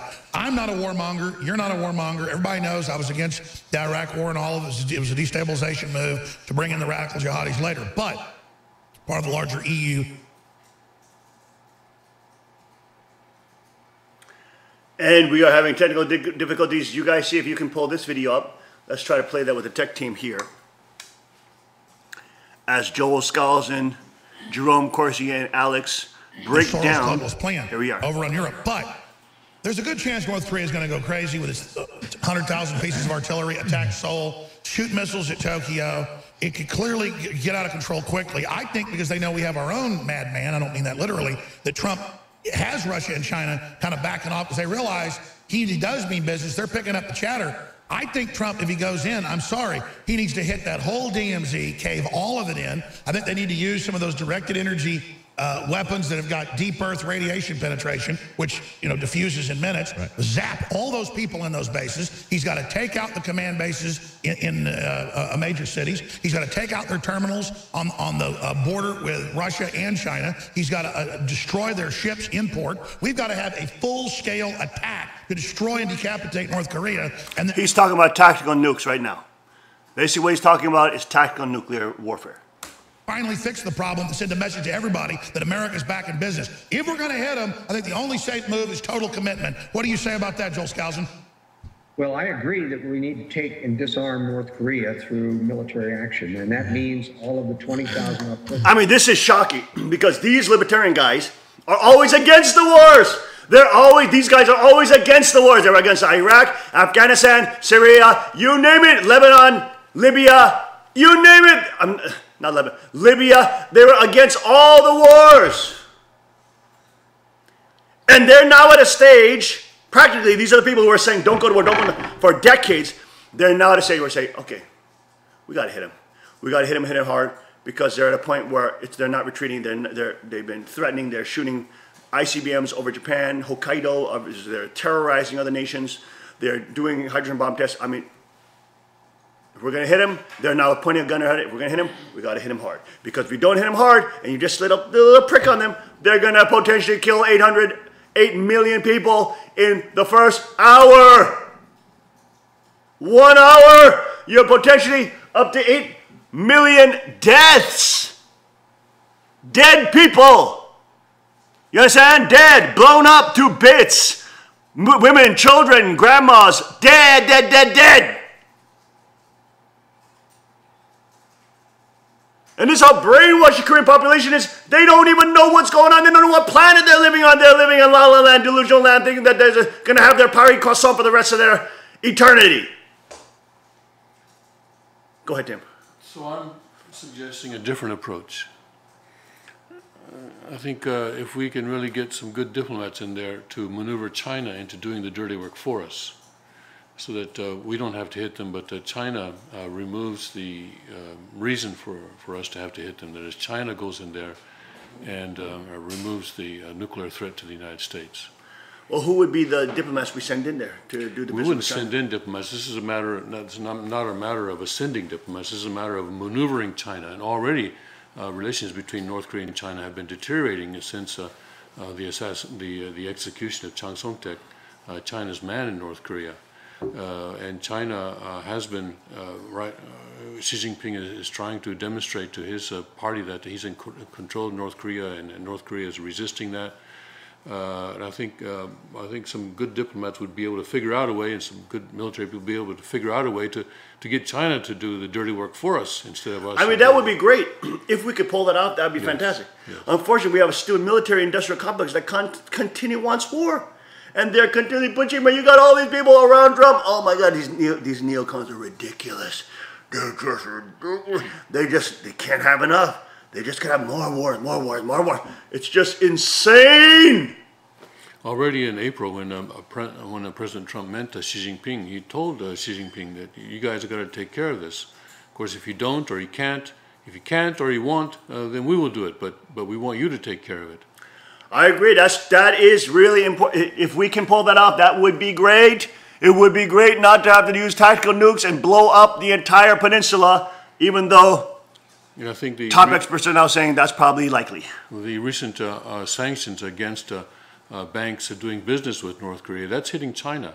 So that gives China motivation to step up in its game against North Korea and do something. But I don't think it's going to happen before October 18th. That's when the Chinese Communist Party is opening its National Congress, which is an extremely important event for Xi Jinping because he's trying to elevate himself to the level of Deng Xiaoping or Mao Zedong. So I think, oh boy, yeah, that's dangerous, boy. The Mao Zedong.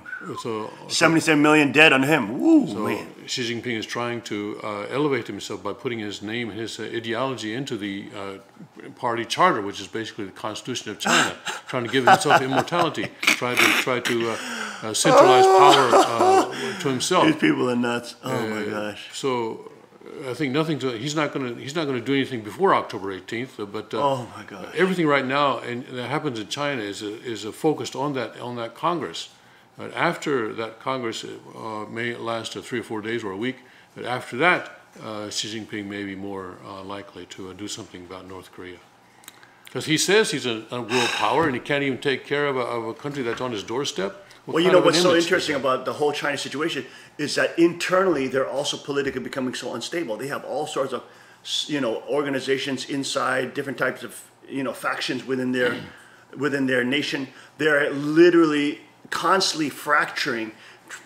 Communities and large bodies of people are trying to get more freedom, trying to reach out and stretch their worlds into intermittent freedom, you name it, because of the heavy censorship grid, the surveillance grid, the control grid that they have there, even though they have limited economic free zones. But people are getting sick and tired of it. They want access to freedom in the world. And so even the Chinese government itself is dealing with all these factions, all this fracturing, all this, and trying to keep themselves together. Unfortunately, the problem with that is that historically has always been war. All right, let's get back to these guys. Aimed at Seoul and other things, there are tunnel entrances. The U.S. has satellite intelligence on all that stuff. But there's no way, I think, that we're going to get a full-scale decapitation here if it happens. We should get Joel Skousen on the show. We may not have to, in the sense that the U.S. military is going to say, to what degree is Kim Jong-un going to retaliate? I mean, as I said, he can do a partial retaliation, and I think that's what... Why do you think he won't go do what he said and attack Seoul with the artillery? Because if China doesn't back him up, he's going to get destroyed.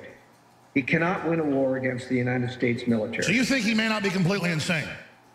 No, I absolutely think he's not insane. He's an egotist. He's he is trying to save face. He is a blustering egotist, but he's not Joel insane. Skousen, and the people I've talked to that really know North Korea say he's not insane. But the point is, so if you're going to go and take on the United States with missiles and take on and obliterate South Korea, you're going to have the backing of China. Sure. Do you think the U.S. doesn't want to show the world all the treaties it's violated? Because you agree with me, and I've talked to people that were involved. I mean, clearly they've got energy-directed radiation weapons that are the real tip of the spear here. I mean, couldn't they, in a matter of hours, pretty much neutralize that DMZ? Well, I don't think they would use that, though. They're going to keep those in reserve until the big war comes. They wouldn't use those. Will you briefly speak to those? And of course, he wants to pop in. I mean, obviously, you agree with my research, just from what they admitted in the literature in the 70s and 80s about these high-tech neutron bomb-type devices is really one of the big ace in the holes? Oh, yeah, they've got them, and they've had them, and they've got space-based interceptors that could stop any nuclear attack, but they won't use them. I think we're going to absorb a nuclear strike in this first war, but Russia and China aren't ready to take on the U.S. And you look at what Russia has done, I mean, they could have used a lot of S-400s and S-300s against the Tomahawk missile strike, and they did not use their missiles. They did not use their anti-jamming technology. How do you know Russia isn't listening to you and others? Because I know they listen. Well, of course they're listening. Whether or not they believe me is another thing, but remember, it's in their DNA to strike the West. And even though I say the West is setting them up to absorb a nuclear... But hasn't it been the West that's been striking Russia? Well, in what way? No, I mean Napoleon, Hitler. I mean, I get Russia has been expansionist at some periods. Well, yeah, and look, Russia has got major preparations for a major nuclear war going on. And, I mean, look at the Satan II missile system that's being deployed, and we've disarmed our missiles. We've taken our Minuteman IIIs down from 3 warheads to 1 warhead. To entice attack. Yeah, I think to feign weakness in order to get an attack. Again, the Satan warhead would destroy a landmass the size of Texas. Dr. Corsi, you're chomping at the bit. I mean, there's a couple of elements to add into this. First of all, China's focus is also South China Sea. Let's not forget about that. I mean, China has got its own natural sphere of influence concerns over Southeast Asia, and that's at play here too. China, I don't think, really wants to have a major war over North Korea, but China's not going to rein in North Korea. It's going to be extremely difficult. Always, any war is impossible. Then if we're going to launch an attack, doesn't it have to be all out? Well, that's the problem, is you see, again, I think Trump will launch, at least initially, a limited strike. I think he'll try to make a point and do the least... And then see if North Korea responds bigger. And see if he can't then start the discussion. In other words, the point is, let me get your attention. Okay, now I've got your attention. These are the things we have to talk about. And I think, let me get your attention strike, China would hold. I think North Korea would probably not respond in a massive way. It's still very iffy. And do you agree with Skousen that is that once he realizes we're serious, he might back down? Well, yes, I think if the first step is get his attention, get China's attention. Let them know that this is no longer the... Man, I got 4 kids. I just can't believe that in the next month, clearly, I mean, the next month, 2 months, I mean, they say Trump's time's running out. And then Kim Jong-un says, oh, it's your fault you're dancing around a powder keg. It's Kim Jong-un dancing around on a powder keg. Well, and look at also... Well, and the reality is that he is a young dictator who has to prove his worth. And he's used tyrannical means to massacre his opposition and murder his own family members to get rid of them, to legitimize himself, which means he has no legitimacy. And even evil people, when they see that, are disgusted by that type of evil. So he has to prove himself. And what better way to prove himself is to take on America? This is ridiculous. We'll be right back on a short break. Stay with us.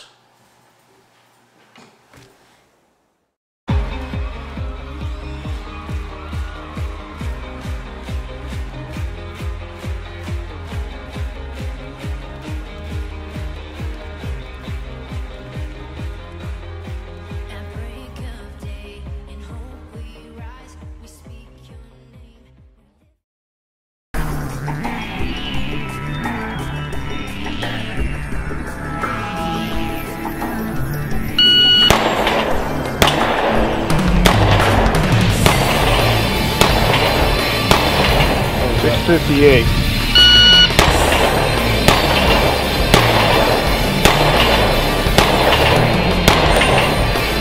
.614.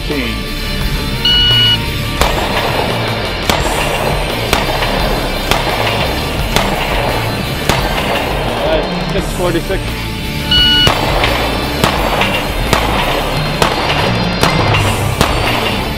Time 471. Hello folks, I'm Justin Moon, the president of Kahr Firearms Group, and today I've got the PM40 with True Glow night sights, and look at that, Magna porting. Look at that porting on that. This is our standard PM40 with the day sights, but now this model with the Magna porting and the True Glow night sights. What a difference.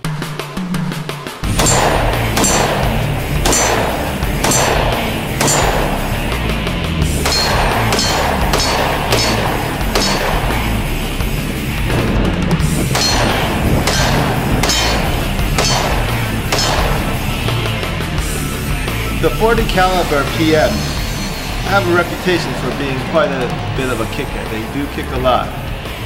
And so we put the MagnaPorting on these PM40s, and boy, what a difference does that make. It really makes this PM40 shoot a lot softer, reduces the muzzle flip, the recoil comes straight back into you, and becomes a very manageable pistol.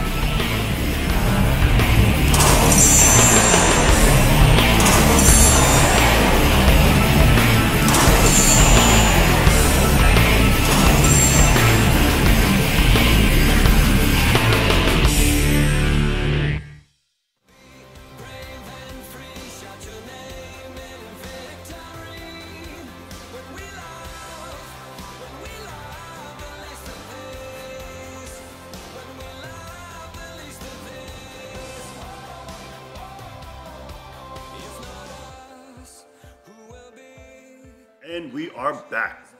Welcome back to the King's Report. As I eat these delicious ginseng poha 경okgo. Almost like ginseng jelly yokan kind of paste. It's a kind of jelly, yes. And it's very potent, very powerful. Ginseng is a great natural herb to boost that liver function, which of course is then tied to your immune system. All right, it's Thursday, September 28th, 2017, folks. Second King reporting live from the Cheonggyeong Palace. Let's get back to this whole discussion on potential limited North Korean strike next month.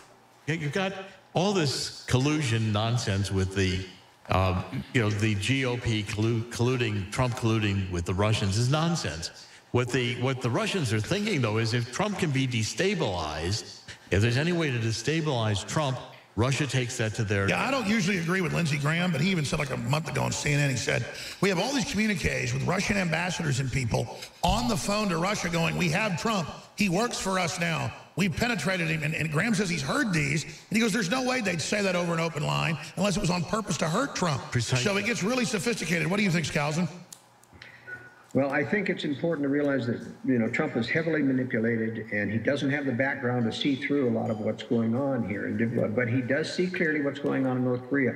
Syria is another situation that we need to talk about in the sense that, the Russians correctly, Putin in his 2-hour meeting correctly got him to establish a no conflict zone in southern Syria. And this was Russia's job to preempt the U.S. strategy, which is to put in enough troops to occupy enough territory that they will not give back to Syria in the eastern half of Syria as well as the south. And the plan's always been to break that off. And can I enter into here, too? Another reason we're bringing in the JFK experts, and by the way, they're very anxious to come on the show.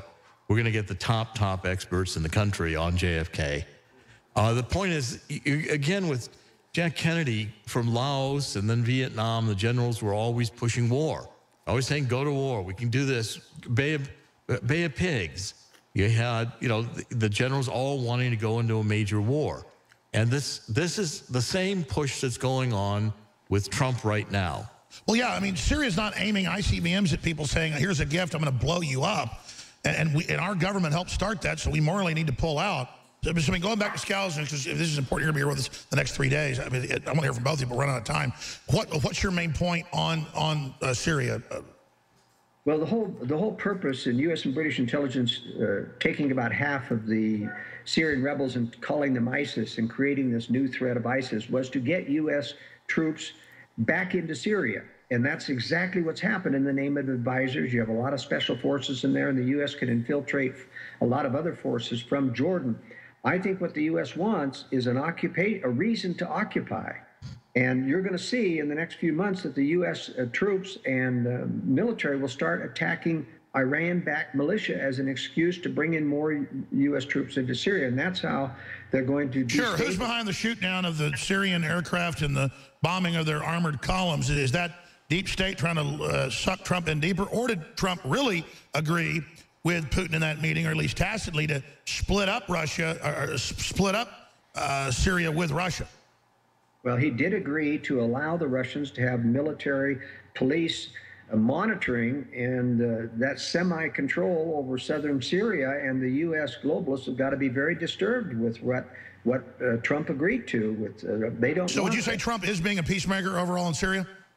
Yeah, after he talks to Trump. I mean, Putin really did make some points with Trump. He had Trump going very, very strongly towards making peace, and he undid a lot of the damage of his own advisors. Which shows Trump has been truthful that he does want to stabilize and not have a wider war. But McMaster, who 3 months ago was on TV saying, we're going to take out Assad too, literally arrogantly ignored the president and arrogantly did what he wanted on Fox News and CNN, which shows McMaster is literally doing whatever he wants, which is not a good point for Trump. And remember also, at one point, Kennedy got close to Khrushchev, and what that did to the U.S. military was it made it feel like it was losing control. This was another trigger point for the U.S. military, and it's going to be... I agree, but the Russians were communists then. But see, I'm saying Trump and Putin, I think, could resolve a lot of problems together and would be very successful doing it.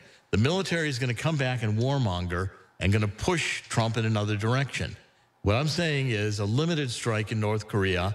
And by the way, occupying the Middle East is a fool's errand. I mean, the best thing you can do in the Middle East is let them all fight against each other. Yeah, no, we shouldn't have ever put the radical Muslims in. That was, in fact, under Obama, we went even worse and made it even worse. But let me ask you this, and then I'll ask Doc and then Joel Skousen. Briefly, if you're Trump, then what would you do about these two messes? Which, again, we don't want to be interventionists, but it's dragging us into it. What would you do? Then we'll get Joel Skousen to tell us.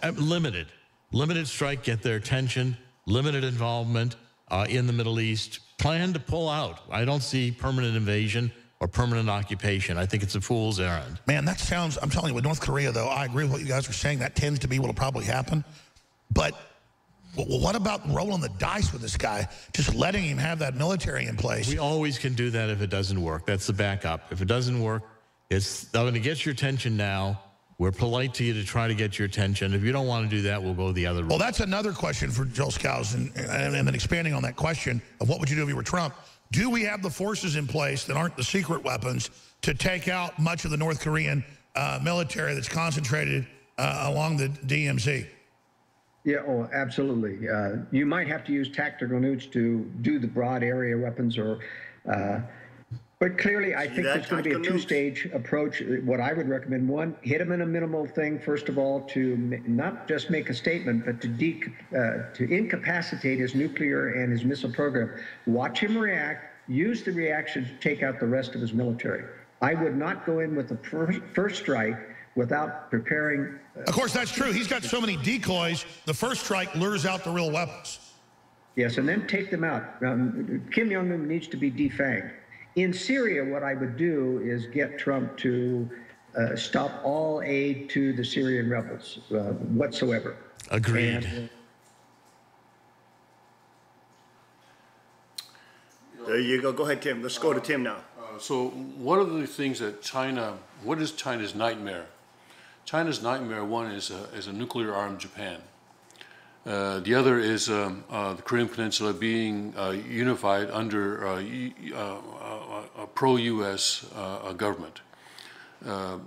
So I think those possibilities need to be presented to China in a very real way. And Abe right now is talking about, is in fact strengthening the Japanese military. Of course, he's under tremendous attack from the leftists, and they're trying to undermine him. And this is a part of China. This is part of a way of China's diffusing that threat from Japan to undermine and get rid of Abe.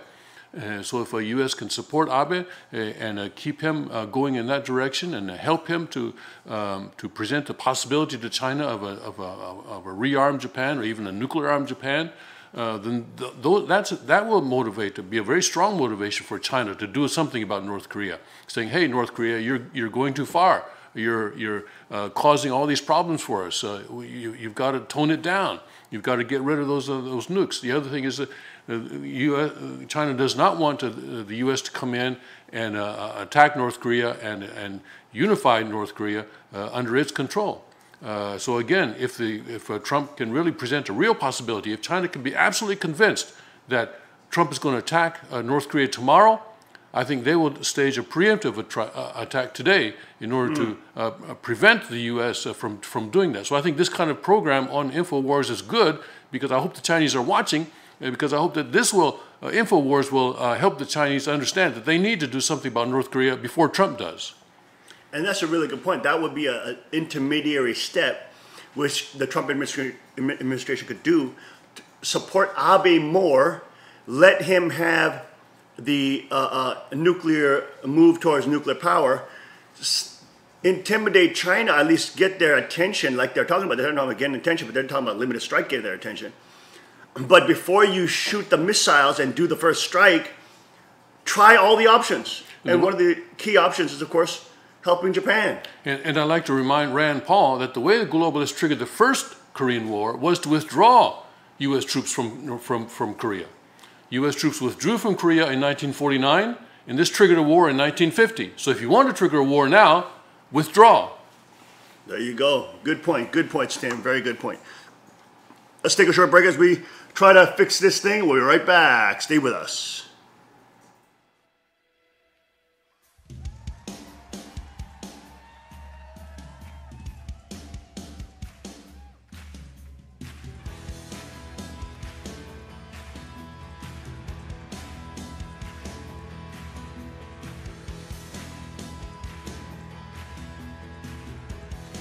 Car Arms, Magnum Research, and Auto Ordnance. The Car Firearms Group. With a diverse product line that blends American craftsmanship with cutting-edge technology, it's no secret why gun enthusiasts choose Car Firearms Group. From the Desert Eagle and Baby Desert Eagle made famous by Hollywood, the history of the 1911 and the Tommy gun, to the best in compact concealed carry. Car Firearms Group is not only the first name in personal defense, it's a name that has earned the respect of gun enthusiasts around the world. Concealment, innovative technology, value, accuracy, and history. Car Firearms Group. Made in the USA. Visit car.com today.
And we are back. Welcome back to King's Report. Second King reporting live on this September 28th, 2017. To all the kings and queens under True Father Story in Cheongguk, the Kingdom of God. Now, let's get back to this important discussion. Experts agree Trump is planning a limited North Korean strike next month. Trump to stop all aid to the Syrian rebels whatsoever. Agreed. And please. let the Assad take care of it. But I would also say, you know, Iran is not the enemy. The globalists, the neocons, are trying to take out Syria as a prelude to taking out Iran. The entire nuclear agreement Because Saudis hate Iran. It isn't a giveaway to Iran. In fact, and they're in the pocket of the Saudi pedophile king. In it that allows the Security Council to declare war against Iran at any time the U.S. decides that Syria is destabilized enough that we can go ahead and take Iran without Syria being a retaliatory threat to Israel. Doc, do you agree with that? Well, I think it's a little bit different in my analysis of it. I think, first of all, Iran is not the threat that North Korea is. Iran is going to take a much longer period of time as a much larger strategic game. And secondly, I don't want to rush into wars with Iran. I think we've got to, again, go through a process of containing Iran and going through a process of letting Iran know if they do develop a nuclear weapon, if they get to the point where North Korea is today, then they're going to go down the same path. Let me ask you this. What do you guys think Trump's Saudi visit was about? And then why did all the Islamic terror kick off once he went there? We'll be right back. Stay with us. You ain't seen nothing yet, folks. Paul Watson's coming up the next hour. What if I'm your host, Korea Alex Jones. is planning a limited strike next month? That's true. They could be. I think Kim Jong-un wants to show the world. Kim Jong-un wants to show the world that he's his own man. That I'm not China's puppet. I'm my own person. I'm the strongest nation in the world. I can go up against the U.S. I can go up against China. What if Kim Jong-un, just before or as the National Congress of the CCP is opening on the 18th, around that time, he captures an island in the West Sea from South Korea. He occupies an island. He goes to send some troops in there and takes it. That would be a huge problem for China. It would show Kim Jong-un as his own man that he doesn't listen to China, and it would destabilize Xi Jinping right before his moment of glory at the National Congress. I think Kim Jong-un might be thinking of something like that. And if he does that, well, that would be he would be making the first move. He would make the first military move.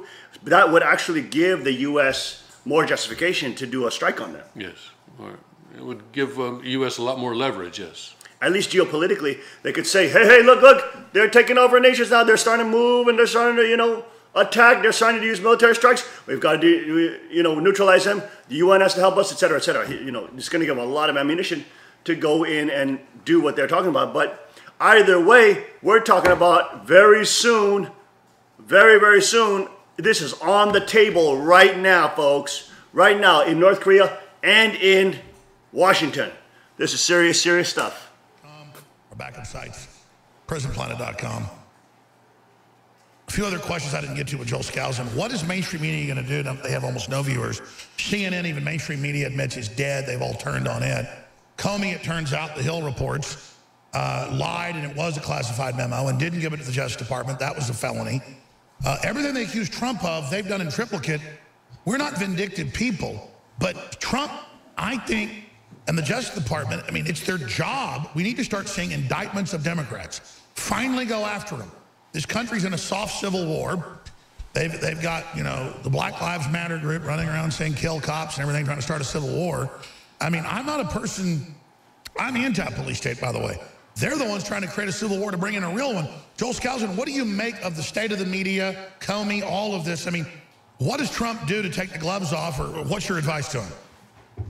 Well, first of all, he's got to realize that they are destabilizing and constantly. The White House is in constant disarray, constantly on the defensive, and they can't do anything positive. Trump doesn't have any time to actually sit down and figure out what's going on in the world because he is fighting one defensive battle after another, and they're going to just keep this up constantly. That's why they don't release any of the results, and they won't probably, of this Russia investigation, because they don't have anything other than what they've leaked before. And so I don't think that Jeff Sessions is going to do anything, frankly. He seems to be totally stymied. He unwisely recused himself from Russian things and let his deputy, an Obama appointee, take over that thing, and he's sabotaging that along with Robert Mueller. I agree, and don't you agree? This isn't about worshiping Trump. He is real. He's not perfect. None of us are. He's under massive attack. We can't be babies like the media wants us to be and want instant gratification. It's up to us to make sure Congress gets in line. It's up to us to make sure we get more patriots elected. It's up to us to pray for Trump and realize this is real, and he is completely surrounded, and we can't sit here like armchair quarterbacks and bitch and complain. We've got to take action. And let me say also, I think Trump is he's gaining knowledge of how the system works. I think every day he gets a clearer idea how he's subverted from within. The Clinton and the Obama appointees are there to subterfuge him constantly. And I think within the next 6 months, he's going to take control of the bureaucracy much more firmly, including justice.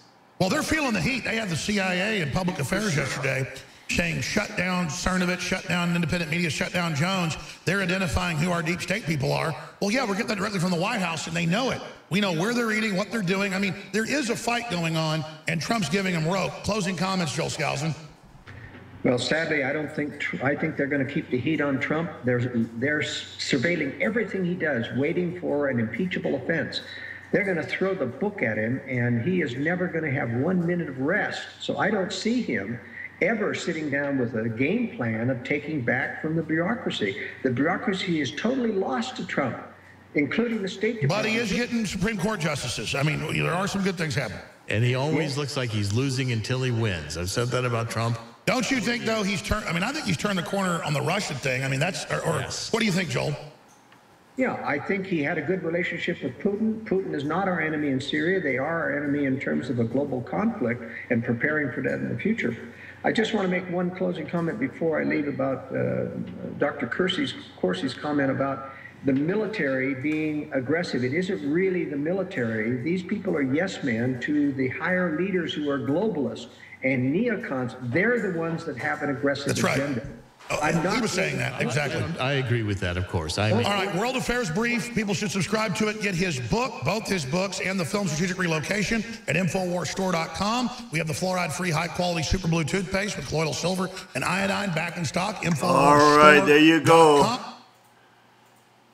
Joel Skousen, Jerome Corsi breaking it down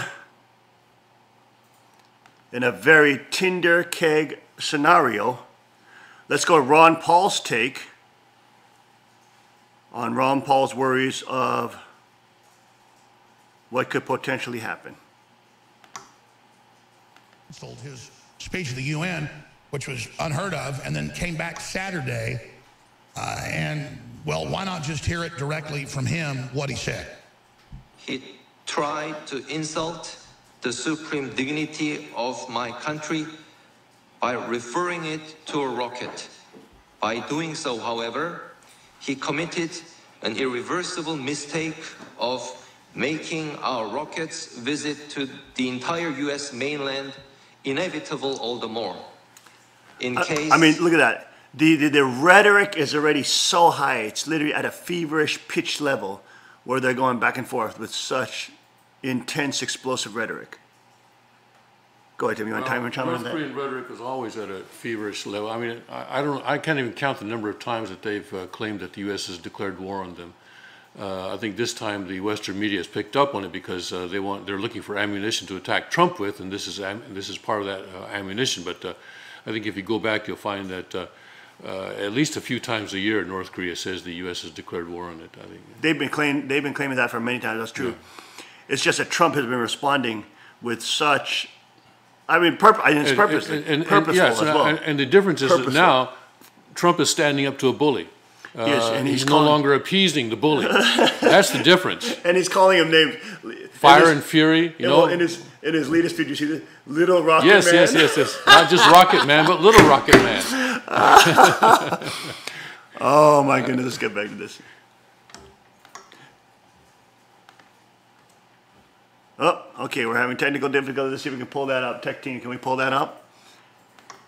Ron Paul fears false flag to start new Korean war. Oh, lives of the U.S. are harmed because of this suicide attack. Trump will be held totally responsible. What else could be a bigger threat than the violent remarks such as pouring fire and fury, total destruction, coming from the top authority of the world's biggest nuclear power? Okay. Former congressman, medical doctor, Air Force veteran, Ron Paul was against the Iraq wars. He was against the Afghanistan operations. He's been against all of it. He's been proven right. His son, and of course himself still in Congress, spearheaded exposing the fact that the West had backed Al-Qaeda and then ISIS later. And then Trump rightfully picked up that gauntlet and took the baton forward and has helped clean up a lot of ISIS and kicked them out of Syria to a great extent. Now would be the time to come home. Instead, the neocons and others want to go into Syria and kick out Assad himself. Ron Paul has written extensively on that. So has the Von Mies Institute and the Ron Paul Institute. The story's posted on newswars.com and infowars.com. Ron Paul, How to End the Korea Crisis. Kim joins Saddam, Gaddafi, Assad on a list of madmen, says Paul. This is a complex issue, but he's got a very well-researched angle on it, so I want to get his take. Thank you for joining us during this critical time. Thank you. Good to be with you.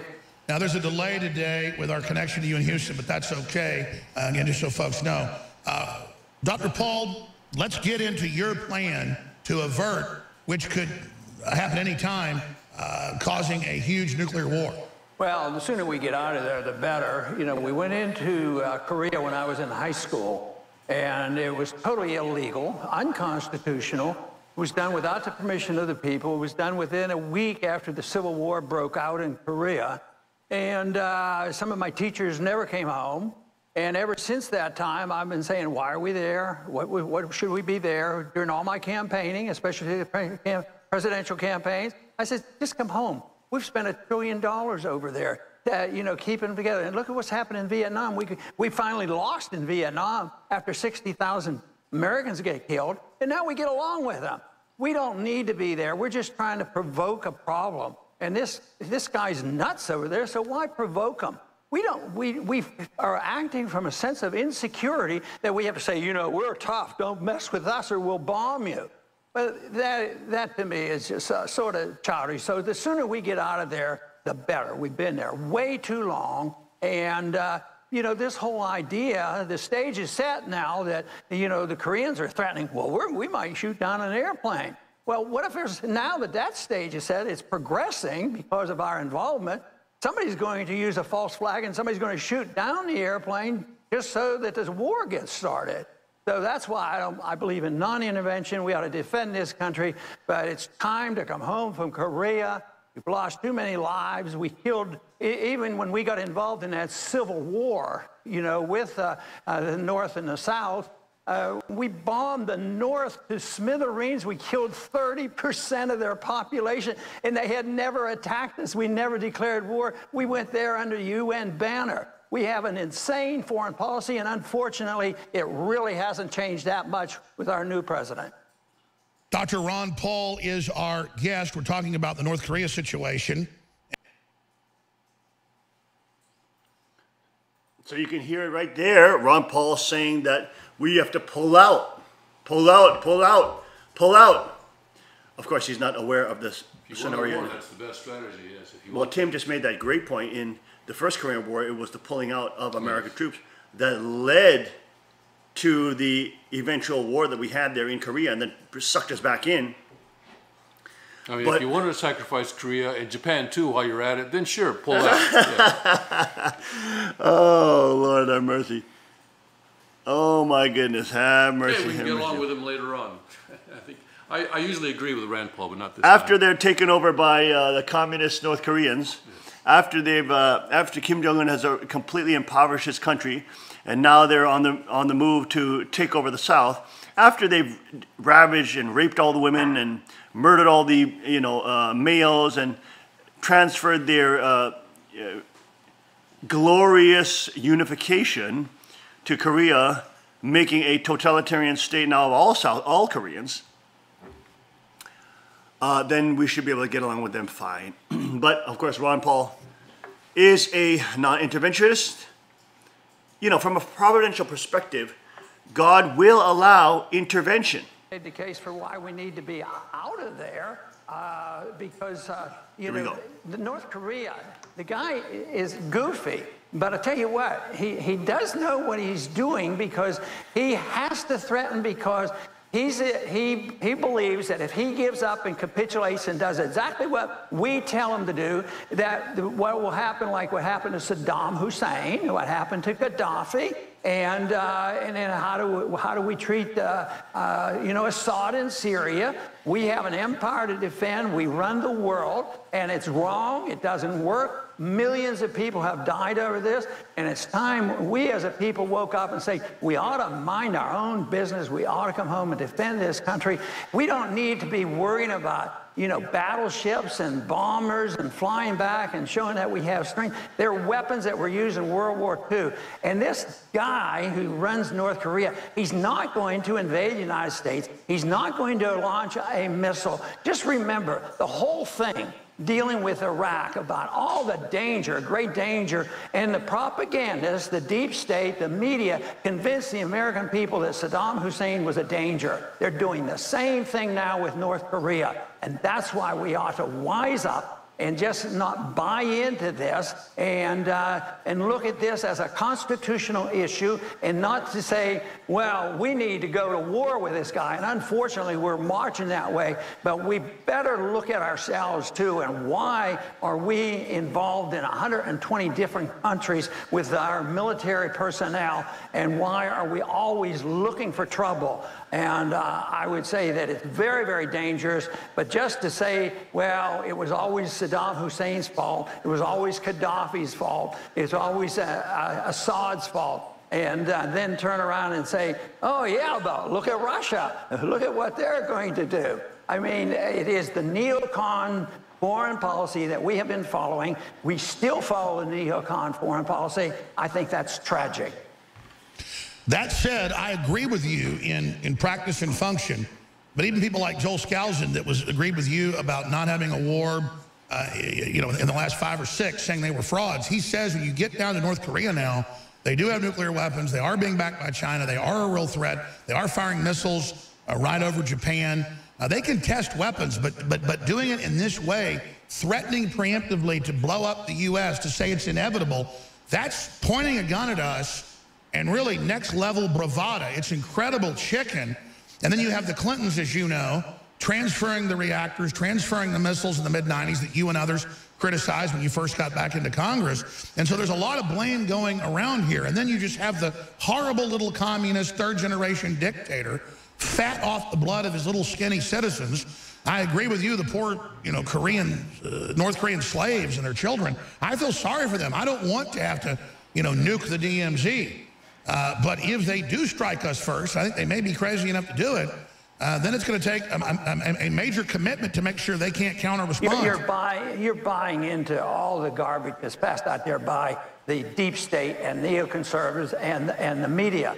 My suggestion very clearly on what we should do is we should allow the South Koreans to talk to the North Koreans. What's wrong with that? They're the ones that have everything at stake, and we don't even allow them to do that. And yet they're willing to. Just last week, the South Koreans, in an effort to break this conflict, they sent a couple $1 million to North Korea to take care of some of the people, the kids that are suffering from our sanctions.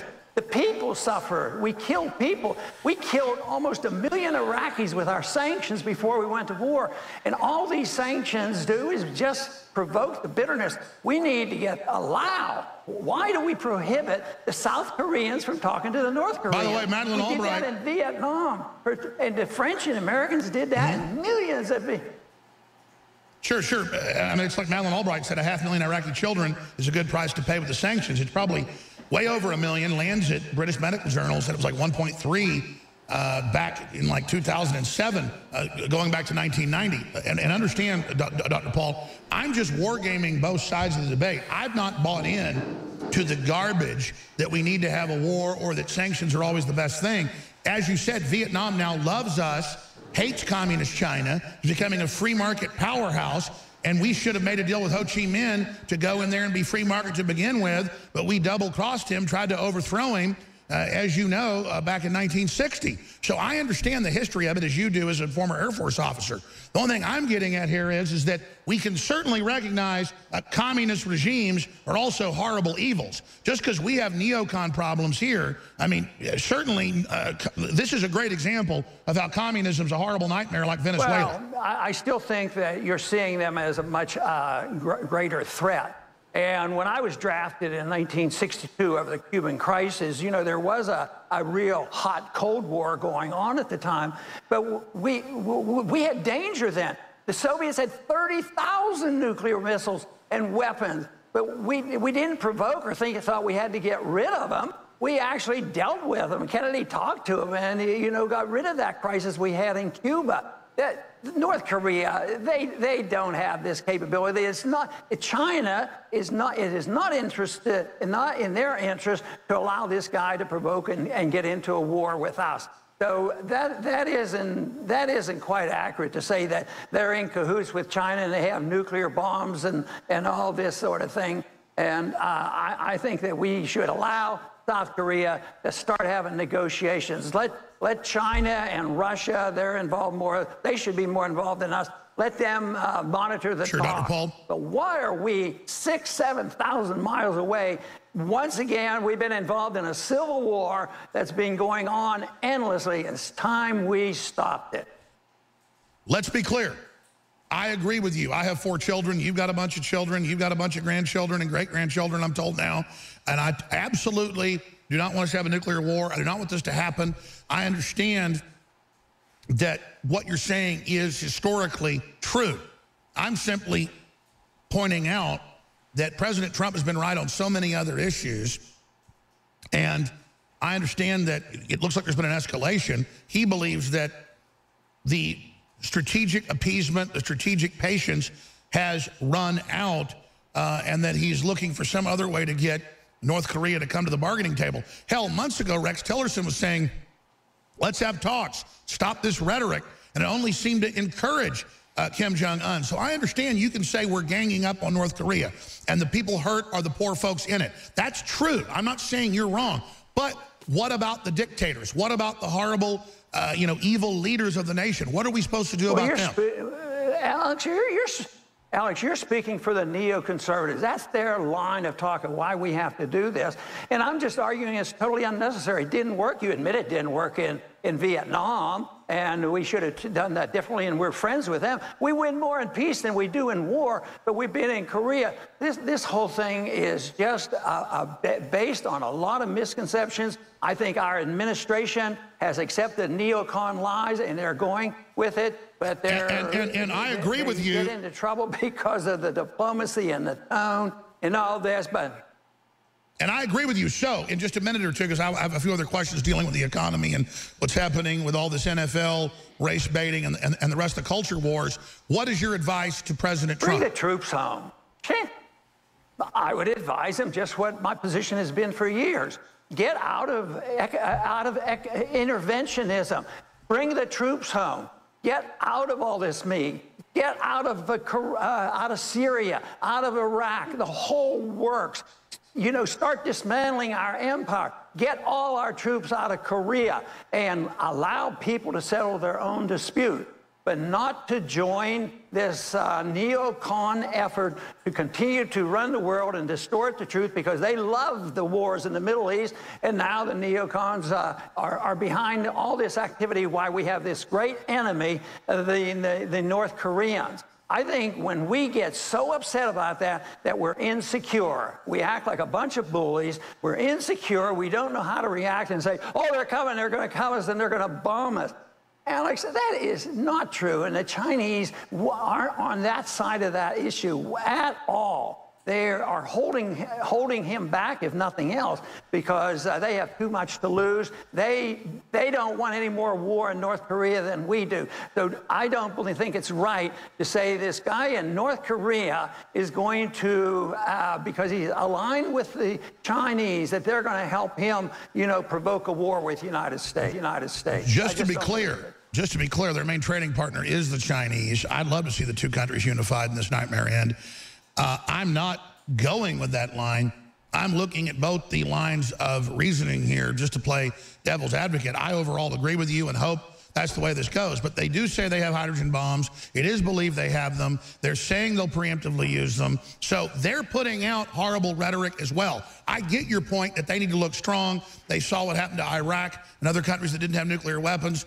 They look at, Iran looks at that. So moving away from that, because I think we actually agree on that subject, and I pray everything turns out all right. We've got your article posted on Infowars.com promoting that. Getting into the NFL thing, we have the WikiLeaks. It's George Soros saying... All right, there you go. There's Ron Paul's take on it. Non-intervention, Go ahead, Tim. It's interesting to me to hear Ron Paul saying something similar to Henry Kissinger. That doesn't happen very often. But Kissinger is also saying, let's bring the troops back. Let's get the troops out in return for China in a deal that would have China and North Korea remove the nuclear threat in North Korea to denuclearize the Korean Peninsula. Well, that's a very interesting point because Henry Kissinger has been responsible for so much warfare in the 20th century. Yes. Oh my goodness. We'll be right back after a short break. Stay with us.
Revival.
the sound of revival.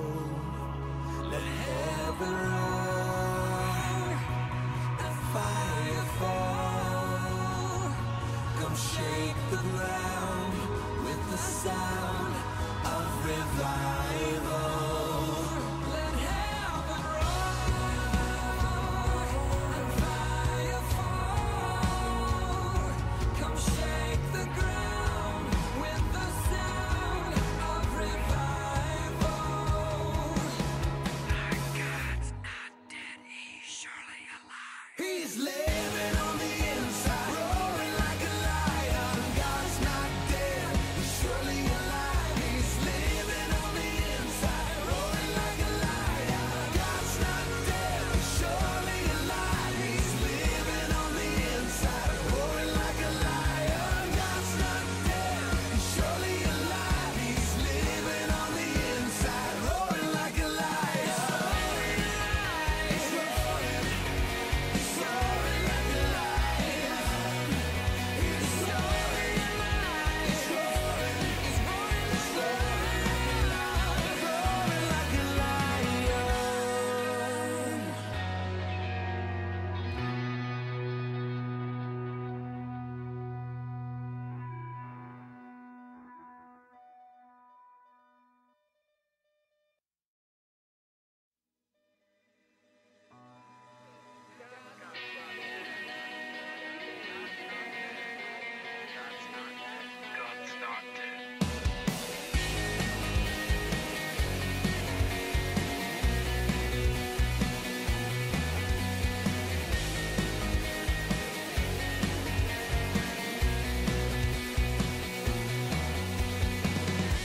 Let love explode and bring the dead to life.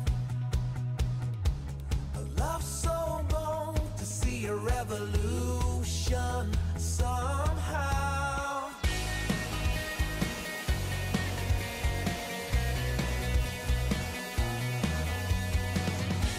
Let love explode and bring the dead to life. A love so bold to bring a revolution somehow. No, I'm lost in your freedom. And this world I'll overcome. My God's not dead, he's surely alive. He's living on the inside, roaring like a lion. God's not dead, he's surely alive. He's living on the inside, roaring like a lion. He's roaring, he's roaring like a lion. Let hope arise and make the darkness hide. My faith is dead, I need a resurrection somehow. No, I'm lost in your freedom. And this world I'll overcome. My God's not dead, he's surely alive. He's living on the inside, roaring like a lion. God's not dead, he's surely alive. He's living on the inside, roaring like a lion. He's roaring, he's roaring like a lion. He's roaring, he's roaring. Let heaven roar and fire fall. Come shake the ground with the sound of revival. Let heaven roar and fire fall. Come shake the ground with the sound of revival. Let heaven roar and fire fall. Come shake the ground with the sound of revival. Our God's not dead, he's surely alive. He's living on the inside, roaring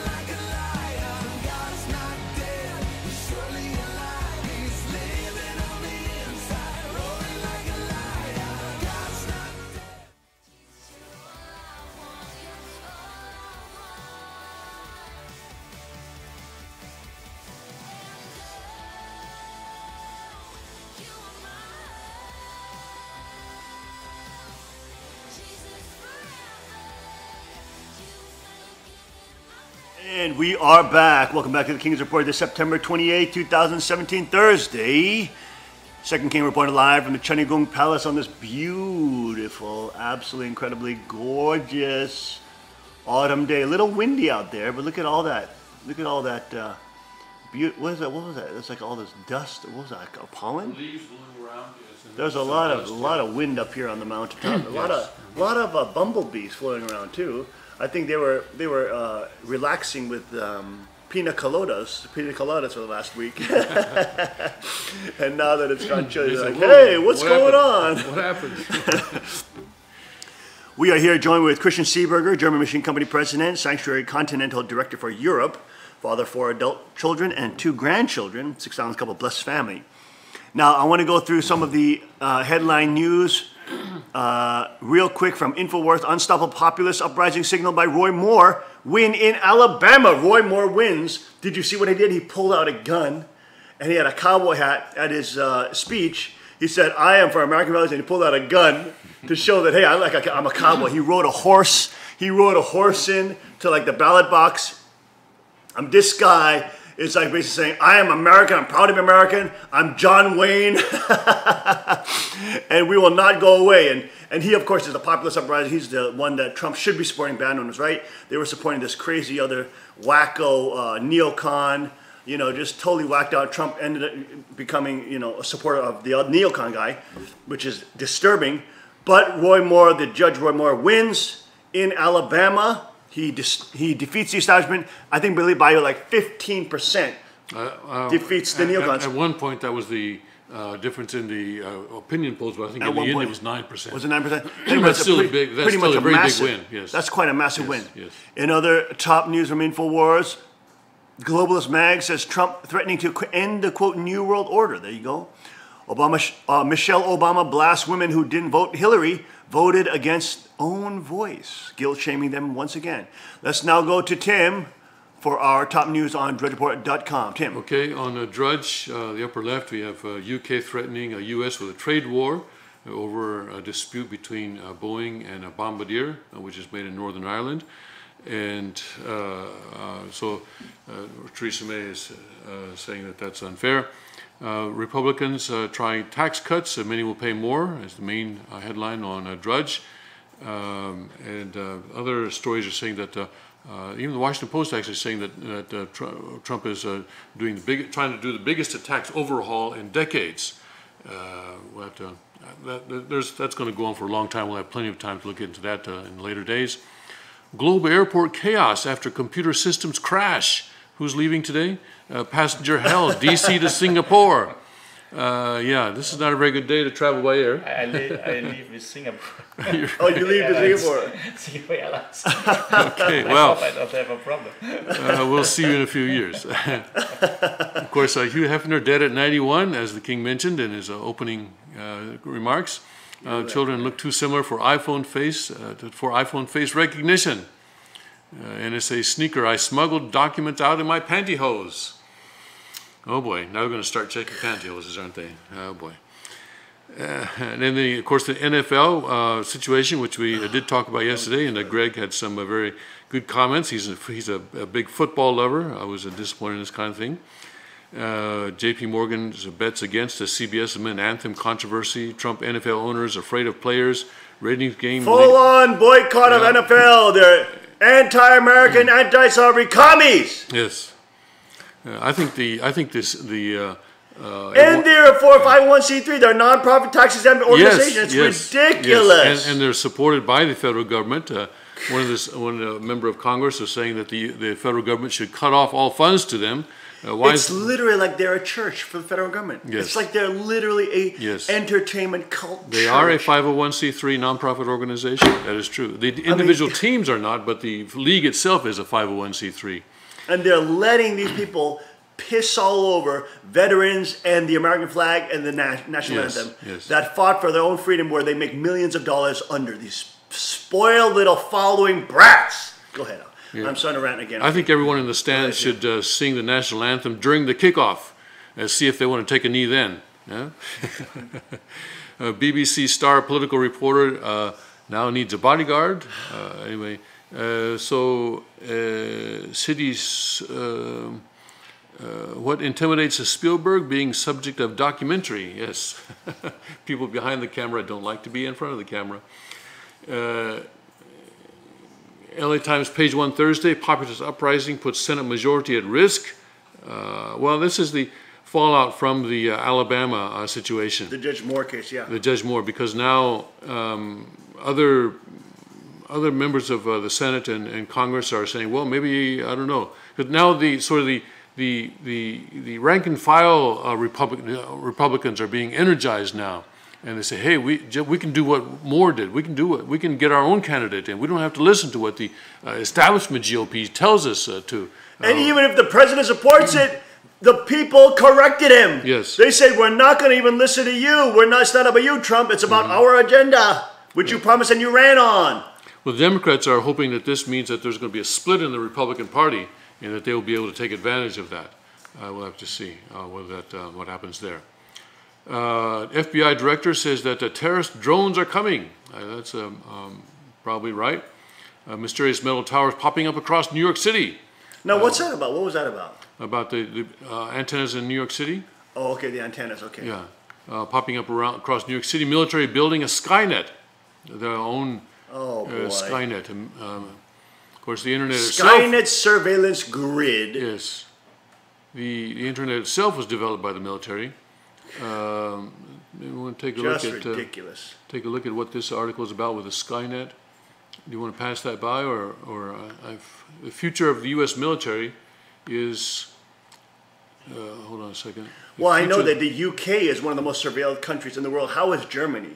Is Germany also very heavily surveilled? Do they spy on the government spy on you like they do in the U.S. illegally? It is not known as in UK. We don't have the cameras on public places, but it is supposed that all the email traffic is, read and surveyed on central crossing points. Well, you have so much censorship in Europe. I mean, even if somebody speaks out, there was a German guy, a journalist, who posted a picture of radical Islamic leaders that supported Hitler. Just posted a picture, said this is, I can't remember a comment he made, but then he was given up to 6 months in jail for hate speech. Yeah, that's the dangerous laws that they made now. They in the final session of the old government, they made laws pro-gender marriage and also for hate speech. So these hate speech laws are very dangerous because you can declare everything as a hate speech, which is against the political correct opinion. Right. Yes, and then you can control. This is a real dangerous law. But now you said pro-gender. Do you mean in Europe, in Germany, are they pushing like a transgender issue, same as they're doing in America?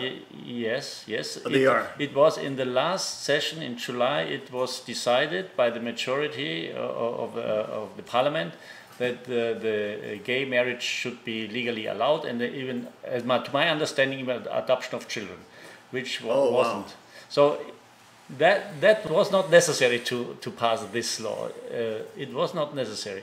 And in Europe, in Germany, do they teach young children that you can choose your gender identity? Yeah. They're teaching that. Okay, so the same program. There's a UN and EU program that even in kindergarten you start to teach this.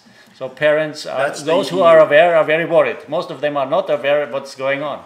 Well, in Germany, your homeschooling is illegal. It's illegal. Yeah, you will have to go to prison.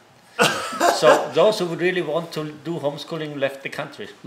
Wow, so your children are literally the property of the state in Germany. That's a real big problem. Like in Austria, it's legal. So you could move to Austria, but again, that's a whole life change situation, working place.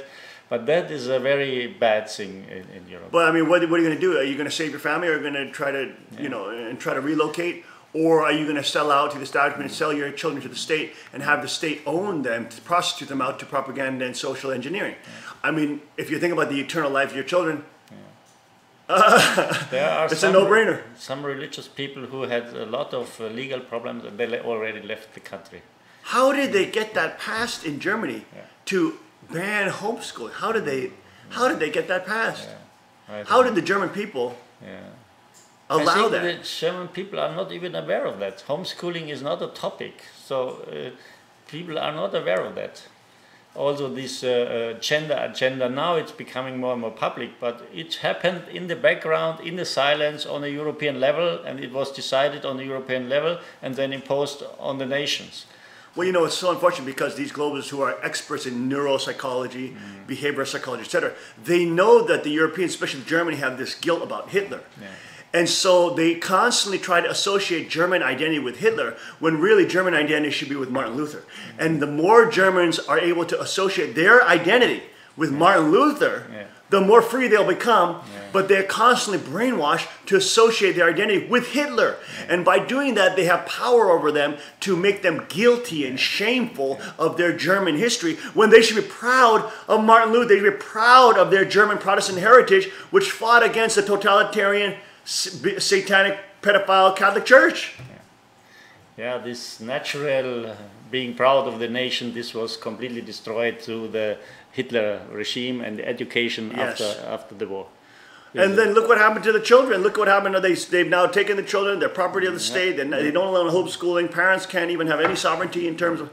I mean, that is ridiculous. If you can't have any sovereignty with regards to your children and you can't pass down your values, you have no family. You have no civilization. You have no culture. Yeah, too much control, too much state. But somehow the German people are still state-believing population. That is... you know, they're so guilty. We saw these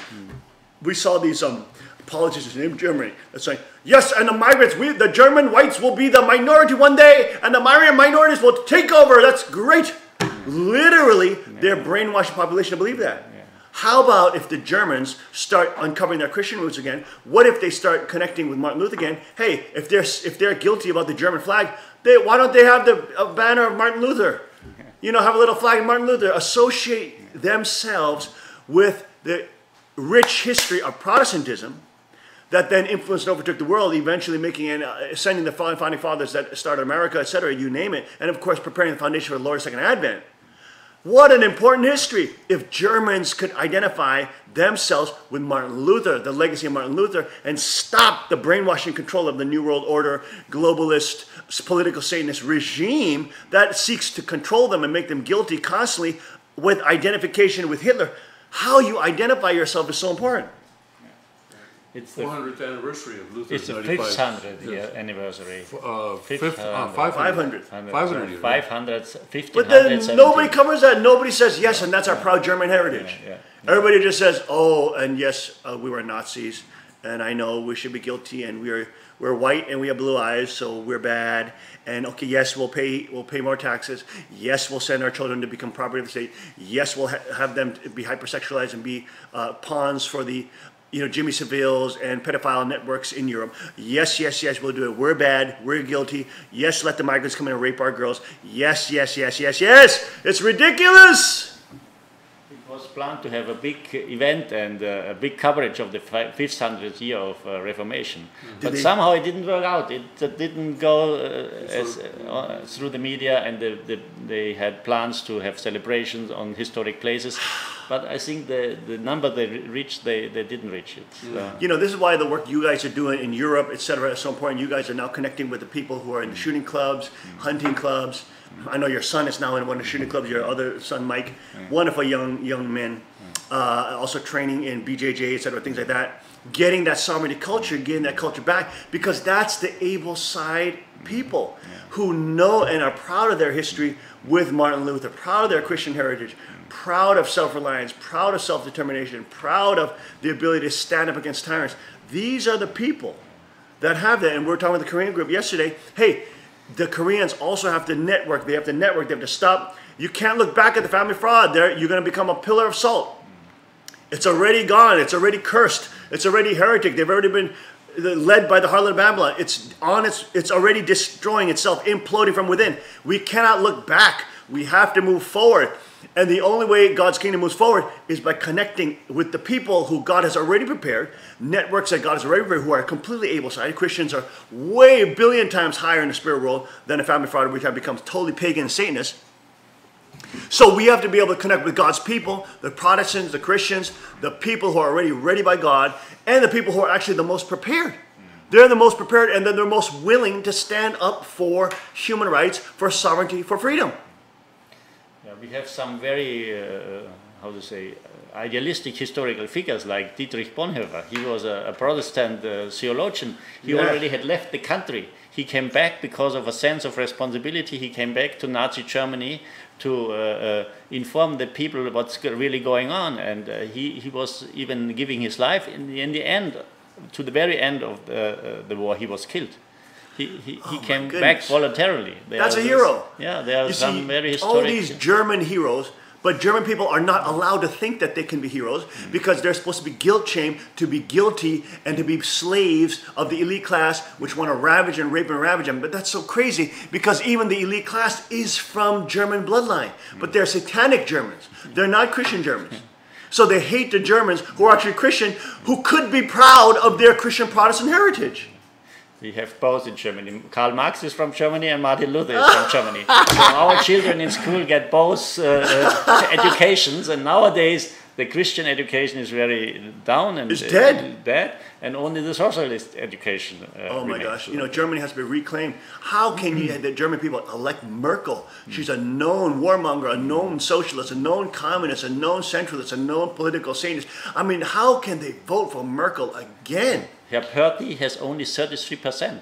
Those Conservative Party in the history, they were up to 45% or more. So again, they lost 8.5%, but through coalition with other parties, she has her 4th terms. That's far too much. But actually, she represents only 33% of the voters, and many don't vote. So it's a small legitimation. That's a very important point because many are not voting. They're not stimulated. They've given up on the system. They don't believe they can make a change because the establishment is so dominant. It's such a big swamp. The normal people seem totally empowered, befuddled, totally unamused to even get out of bed to send a vote because they don't believe in the vote anymore. They don't believe they have power. Now, this time, for the first time, there's an alternative party for Germany. AfD came into parliament. Okay, there it is. It was banned. Nobody wants to talk to them. They are giving the label to be Nazis. Nazis, yes. But they are just for freedom, for family. Not everything is perfect. They have infights also. But from zero of not being in a parliament, there was no reports about that. They were banned in the media, but they became number 3 now. They have 12.6%. Okay. Okay. So the two ruling parties were always social Democrats or conservatives. The Social Democrats are down to 20.5%. So the third party, the alternative party, which is new in parliament, is only 8% less than the Social Democrats now. Oh, wow. But of course nobody does a coalition with them, so they will have no chance to They call them Nazi. Yeah, they call them Nazi. Now, let me ask you, amongst the conservatives in Germany, is there a big Catholic population of conservatives? In Germany now is basically divided in 3 groups. I mean, there's the Catholics, they are 1/3, Protestant is another 1/3, and non-believers is another 1/3. Because East Germany joined, so we have a lot of non-church related people. There was an anti-church education. In the past it was 50-50 Catholic and Protestant, but now it's 1/3, 1/3, 1/3. Now that's the population. What about in terms of political leadership? It tends to, in America, it tends to be those who are the Catholic politicians tend to lean neocon. That seems to be a trend that the Catholics, which are used to centralized bodies, they want centralized bodies, they're in a church where they actually submit to a centralized, complete, centralized state, the Vatican. They tend to lean neocon. Even the conservative on some issues, they always tend to lean neocon. They always tend to lead towards bigger government. Yeah. And it's not always the case because George Bush was, quote, an evangelical, but they're also part of state-run evangelicals. So historically, the Catholics were more connected with the conservatives. So Christian Democrats are more leaning to Catholic. Nowadays it's not so strong. And the Protestants were more on the Social Democrat side. That was the history. But now religion has become a very non-relevant topic. It's became a very, how to say, humanistic and materialistic place. But there's a historical foundation, and there's still a tradition. There are very responsible people who are very practical, but who have the ethics from the Christian background. They are still there. They need to stand up and speak out and fight. Again, it's only the Christians that can do this, because they have the history of standing up against evil. They have the history of Jesus standing against Satan. They have the history of all the saints and those who believed in Christ standing being martyred for spreading love and compassion in the gospel of Jesus. They have the moral high ground. And they have Martin Luther as well, who stood up against the Catholic Church, the bravery there. They have the bravery in their heritage, but they're not connecting with it. And there's so much manipulation.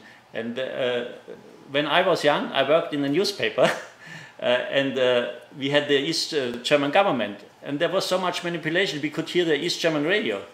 But now when I hear West German radio, it reminds me what I had experienced on East Germany. It's so twisted and manipulating. So even the responsible people, they stand quite alone, because there's no public media or support for their position. So now in Germany, do people think the German economy is doing great under Merkel? That's the propaganda. The German economy is doing great because we have very effective companies and management. You know, the politicians don't form the economy. They just can destroy it or block it. But we say despite our government, we are successful.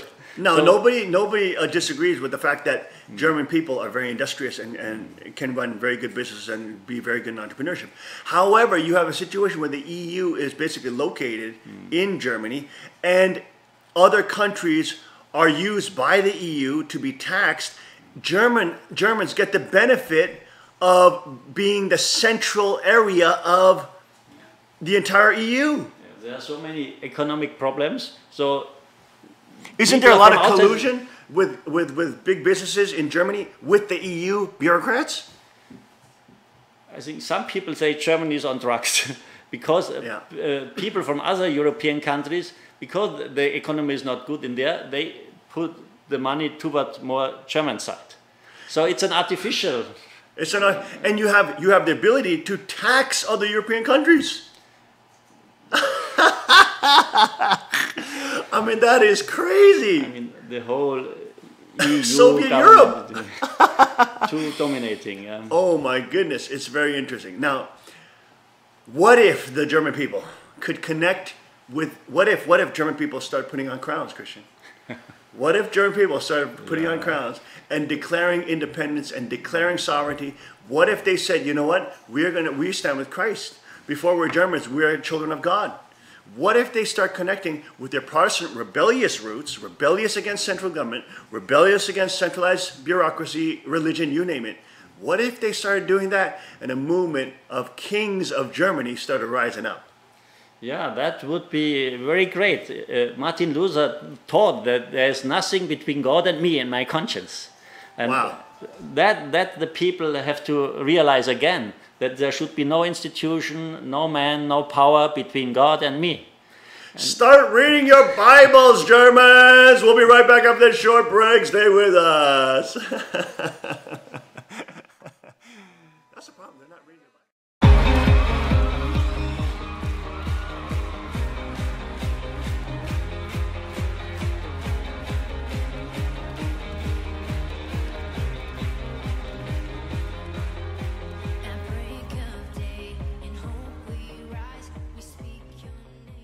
Car Arms, Magnum Research, and Auto Ordnance. The Car Firearms Group. With a diverse product line that blends American craftsmanship with cutting-edge technology. It's no secret why gun enthusiasts choose Car Firearms Group. From the Desert Eagle and Baby Desert Eagle made famous by Hollywood. The history of the 1911 and the Tommy gun. To the best in compact concealed carry. Car Firearms Group is not only the first name in personal defense, it's a name that has earned the respect of gun enthusiasts around the world. Concealment, innovative technology, value, accuracy, and history. Car Firearms Group. Made in the USA. Visit car.com today.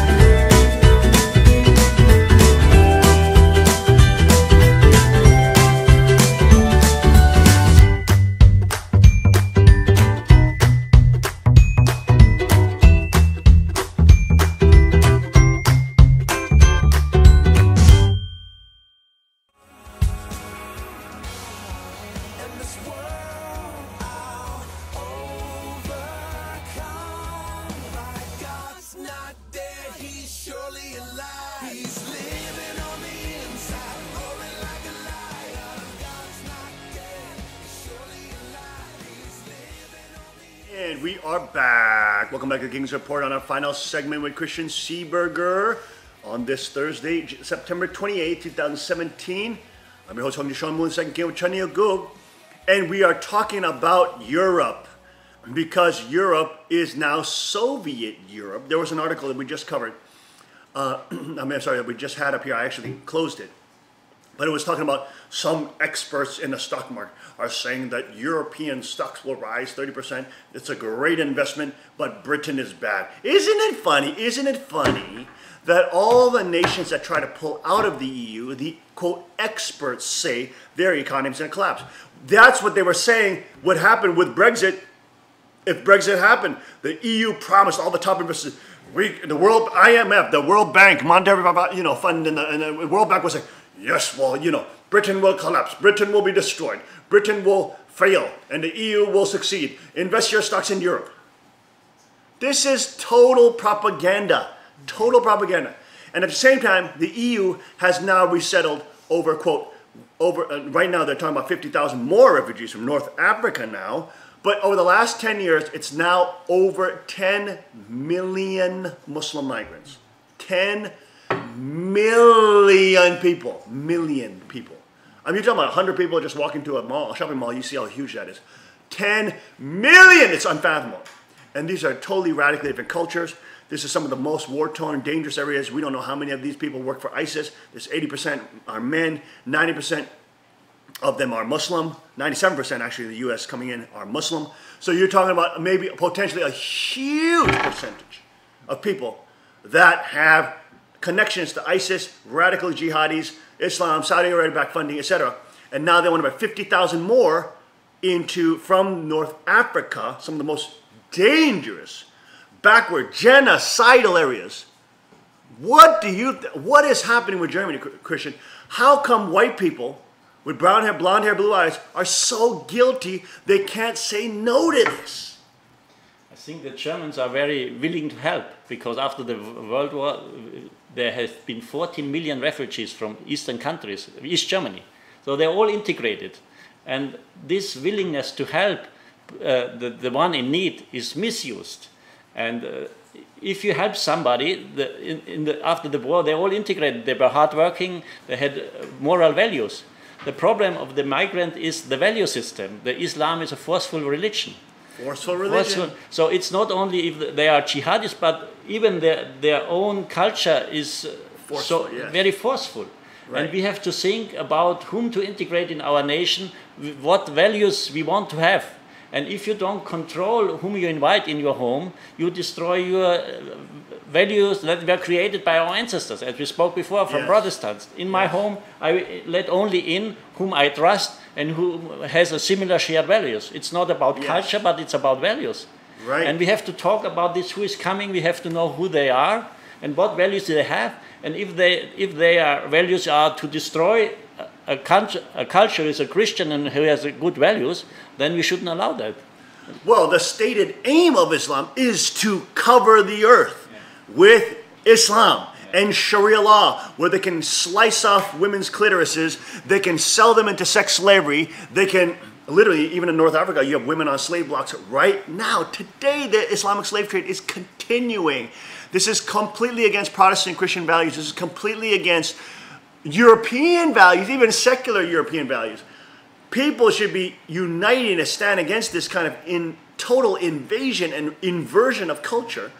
Why are Germans, Germans all day long, or European whites all day long are told they're bad, they're evil, they shouldn't be Christian, they should be secular, and then they'll be trendy and cool and good, but they're bad for having any history, they're bad for having any type of contribution to human civilization like Protestantism, they're bad, bad, bad, bad, bad, you're white, you're racist, you're racist, you're racist.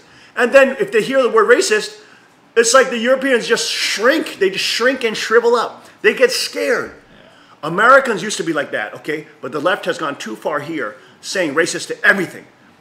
When are the Europeans going to get sick of this and no longer take those insults and stand up for their countries? I think when the Europeans and the Germans understand that their wealth, their value system, the way of living is being destroyed or is in danger, then they will change. And as already there's a third biggest party, they were voted, elected mainly because of that very Islam critical agenda. That was the main reason why the alternative. So people start to realize we are people who are willing to help, and we think, so we are good people, so others are also good people. But that is, you have to know who is coming, and then you cannot protect your society, which was created based on the sacrifices of our ancestors. And by just allowing anybody who is destroying it to come in. It's not a commercial issue in the first sense. It's an issue to protect the culture of values, of Christian values that were established to keep it alive and not having it destroyed. And people slowly start to realize it's very difficult because there's so much media coverage, and the media is pro-migrants, and pro-Marxist. The argument is we need to help, but they don't give the whole information that those we are helping are raping our women and are destroying our system and are misusing it and changing our society, and then there's a great danger that there's a terrible world is being created. And when they realize that that is in danger, I think they're going to stand up more. So if Germans had to identify what their identity with, would you say they identify more with the fact that they're guilty of Hitler, or do they identify themselves as proud German Christians? What is the state, in your view, of German, normal person German? How do they identify? Are they guilty as Hitlers, they're mini Hitlers, or are they mini Martin Luthers? German children are taught that pride in the nation is not good. Merkel was throwing away the flag! This is we are taught not to be proud, but because if we are proud of our nation, we tend to be Nazi. Yeah, this is exactly in the U.S. too with these stupid idiot football players. They've been brainwashed. They've been totally in a cult, told that America is bad and that it's racist against blacks. They don't use the racist argument so much, but they use the Nazi argument. So if you have another opinion, you are a Nazi, and nobody wants to be a Nazi. Exactly. So that's how they shut you down. That's how they shut any debate down, just by calling you names. That is a tactic of left, but it's no longer working. People have the internet. People have access to different information, different opinions, and people are starting to wake up because the Spirit of God is moving. The Spirit of sovereignty is moving. I saw just Luke Rudowski just uploaded one video yesterday on wearechange.org, and they were interviewing some young people, some guys who are called Bitcoin Jesus, big entrepreneur. I can't remember his name. But he was talking about now they've raised over $100 million, and their organization is called freesociety.org. It's interesting, freedomsociety.org, literally, this is what they're calling themselves. But they've now raised over $100 million to talk to governments, to buy land from governments, and then to open a completely free society there with no government, and try to create a nation that is not a nation. They're trying to literally do what we're talking about, except the fact that they're not based on God, which is the problem. Their constitution is not based on God, and so it doesn't have any. Really, it doesn't. It's going to get those kind of nations will easily get taken over by very strong religions who are free to come in. They're free to come in, free to start their religions there, and you're going to have Sharia law very strongly be able to come in, very strongly be able to become prosperous. So of course, they have a blind side there because this is the problem with the libertarian movement. There's this atheist libertarian heavy strain in there, which doesn't want to acknowledge God, and your rights have to come from something above any human institution. People identify religion with church, and the bad experience with the Catholic Church and the forcing religion, the church, that's a problem. So we have to learn that believing in God is something different from following the Catholic Church. They're slaves. They become slaves of the propaganda that all religion is bad, when it's not the case. Religion, when it's decentralized, can produce tremendous things, and especially Christian religion and Christian ethics. That's what Chinese culture is. That's what Chinese civilization is. That's what Chinese constitution is, and that's why it's a protection from God upon his people. That's the only force that can stop Sharia law. In 10 years will be 3 billion people, almost covering half the world, half the globe. And they will love the free society areas because they'll go in there, even if they get their free societies with no government, they'll get their own Sharia law governments there. How are you going to kick them out? When they have the majority, they elect the Sharia law by democratic majority. Oh my! Exactly. And they have more children. The Germans, the Europeans have very few children. So there's already calculation around 2050 there will be a Muslim majority in London and other places. And it's designed, it's socially engineered to do that so they can destroy any remnant of actual Christian culture, actual tolerant, successful, prosperous, a culture. Get rid of all those so that it becomes make-believe. It becomes like believing in some kind of unicorn. And then the centralists can tell you, no, it never existed. That never existed. You have to accept the world governance. That's just the way it is. That's true freedom. Freedom is slavery. Freedom under the Supreme Council is slavery is freedom. You have to believe in the world government, believe in Angela Merkel, believe in Obama, believe in Hillary Clinton. You have to worship them, and then you'll be good and you'll be saved. No, says the people of God. We worship Jesus and the returning Jesus and Jesus alone. Christ is king, not the fake satanic kings of the day. And we are his co-heirs. We stand with him in sovereignty. We stand with the three kingships. We stand with his culture and his law and his constitution. And the Chinese Constitution is coming to overtake all the world. It takes the people of God to stimulate that and to get active. Connect with the able-type people of your different nations. You may feel like you can't begin or you can't have anywhere headway. You can. You can make a difference. You have to get connected to peacekeeping militia culture. Get into the shooting clubs. Get into the fishing clubs. Get into the survival bushcraft communities. They are the ones who are already more towards sovereignty. They are the ones that can accept the Chinese Constitution on average better than a leftist, Marxist, brainwashed lunatic. They are the ones who are prepared by God to connect with, to network with, so that Chinese culture can begin to spread. And as it spreads, then people understand sovereignty. They appreciate it more. They understand that it comes from God. They understand they have to stand up for it. They understand that it's God's duty given to us to stand up for the rights he's given us and enshrined and bestowed upon humanity. In the end, we have to be the guardians of this world and of the cosmos. Stand with true parents. Stand with Chinese Gong. Stand with the kingdom of God. Stand with the three kingship. Stand with the Constitution. Protect human sovereignty. Protect human freedom and responsibility. And we will see that pockets of Chinese Gong can begin to emerge. Thank you for joining us this Thursday, September 28, 2017. Thank you, Christian, for joining us today. I hope you have a safe trip to Singapore and back to Europe. Singapore Airlines. Okay, Singapore, you're back home to Europe, okay. Have a safe trip. Say hi to your family. Say hi to Mike and all the kids over there. We will see you back tomorrow, Friday, 5 a.m. sharp on the King's Report. God bless, Godspeed, and may his kingdom come. All right. Hold on, Lord ain't finished yet. Hold on, he'll get you through this. Hold on, these are the promises I never will forget. I never will forget. So hold on, the Lord ain't finished yet. Hold on, he'll get you through this. Hold on, these are the promises I never will forget. I never will forget. I know your heart been broke again.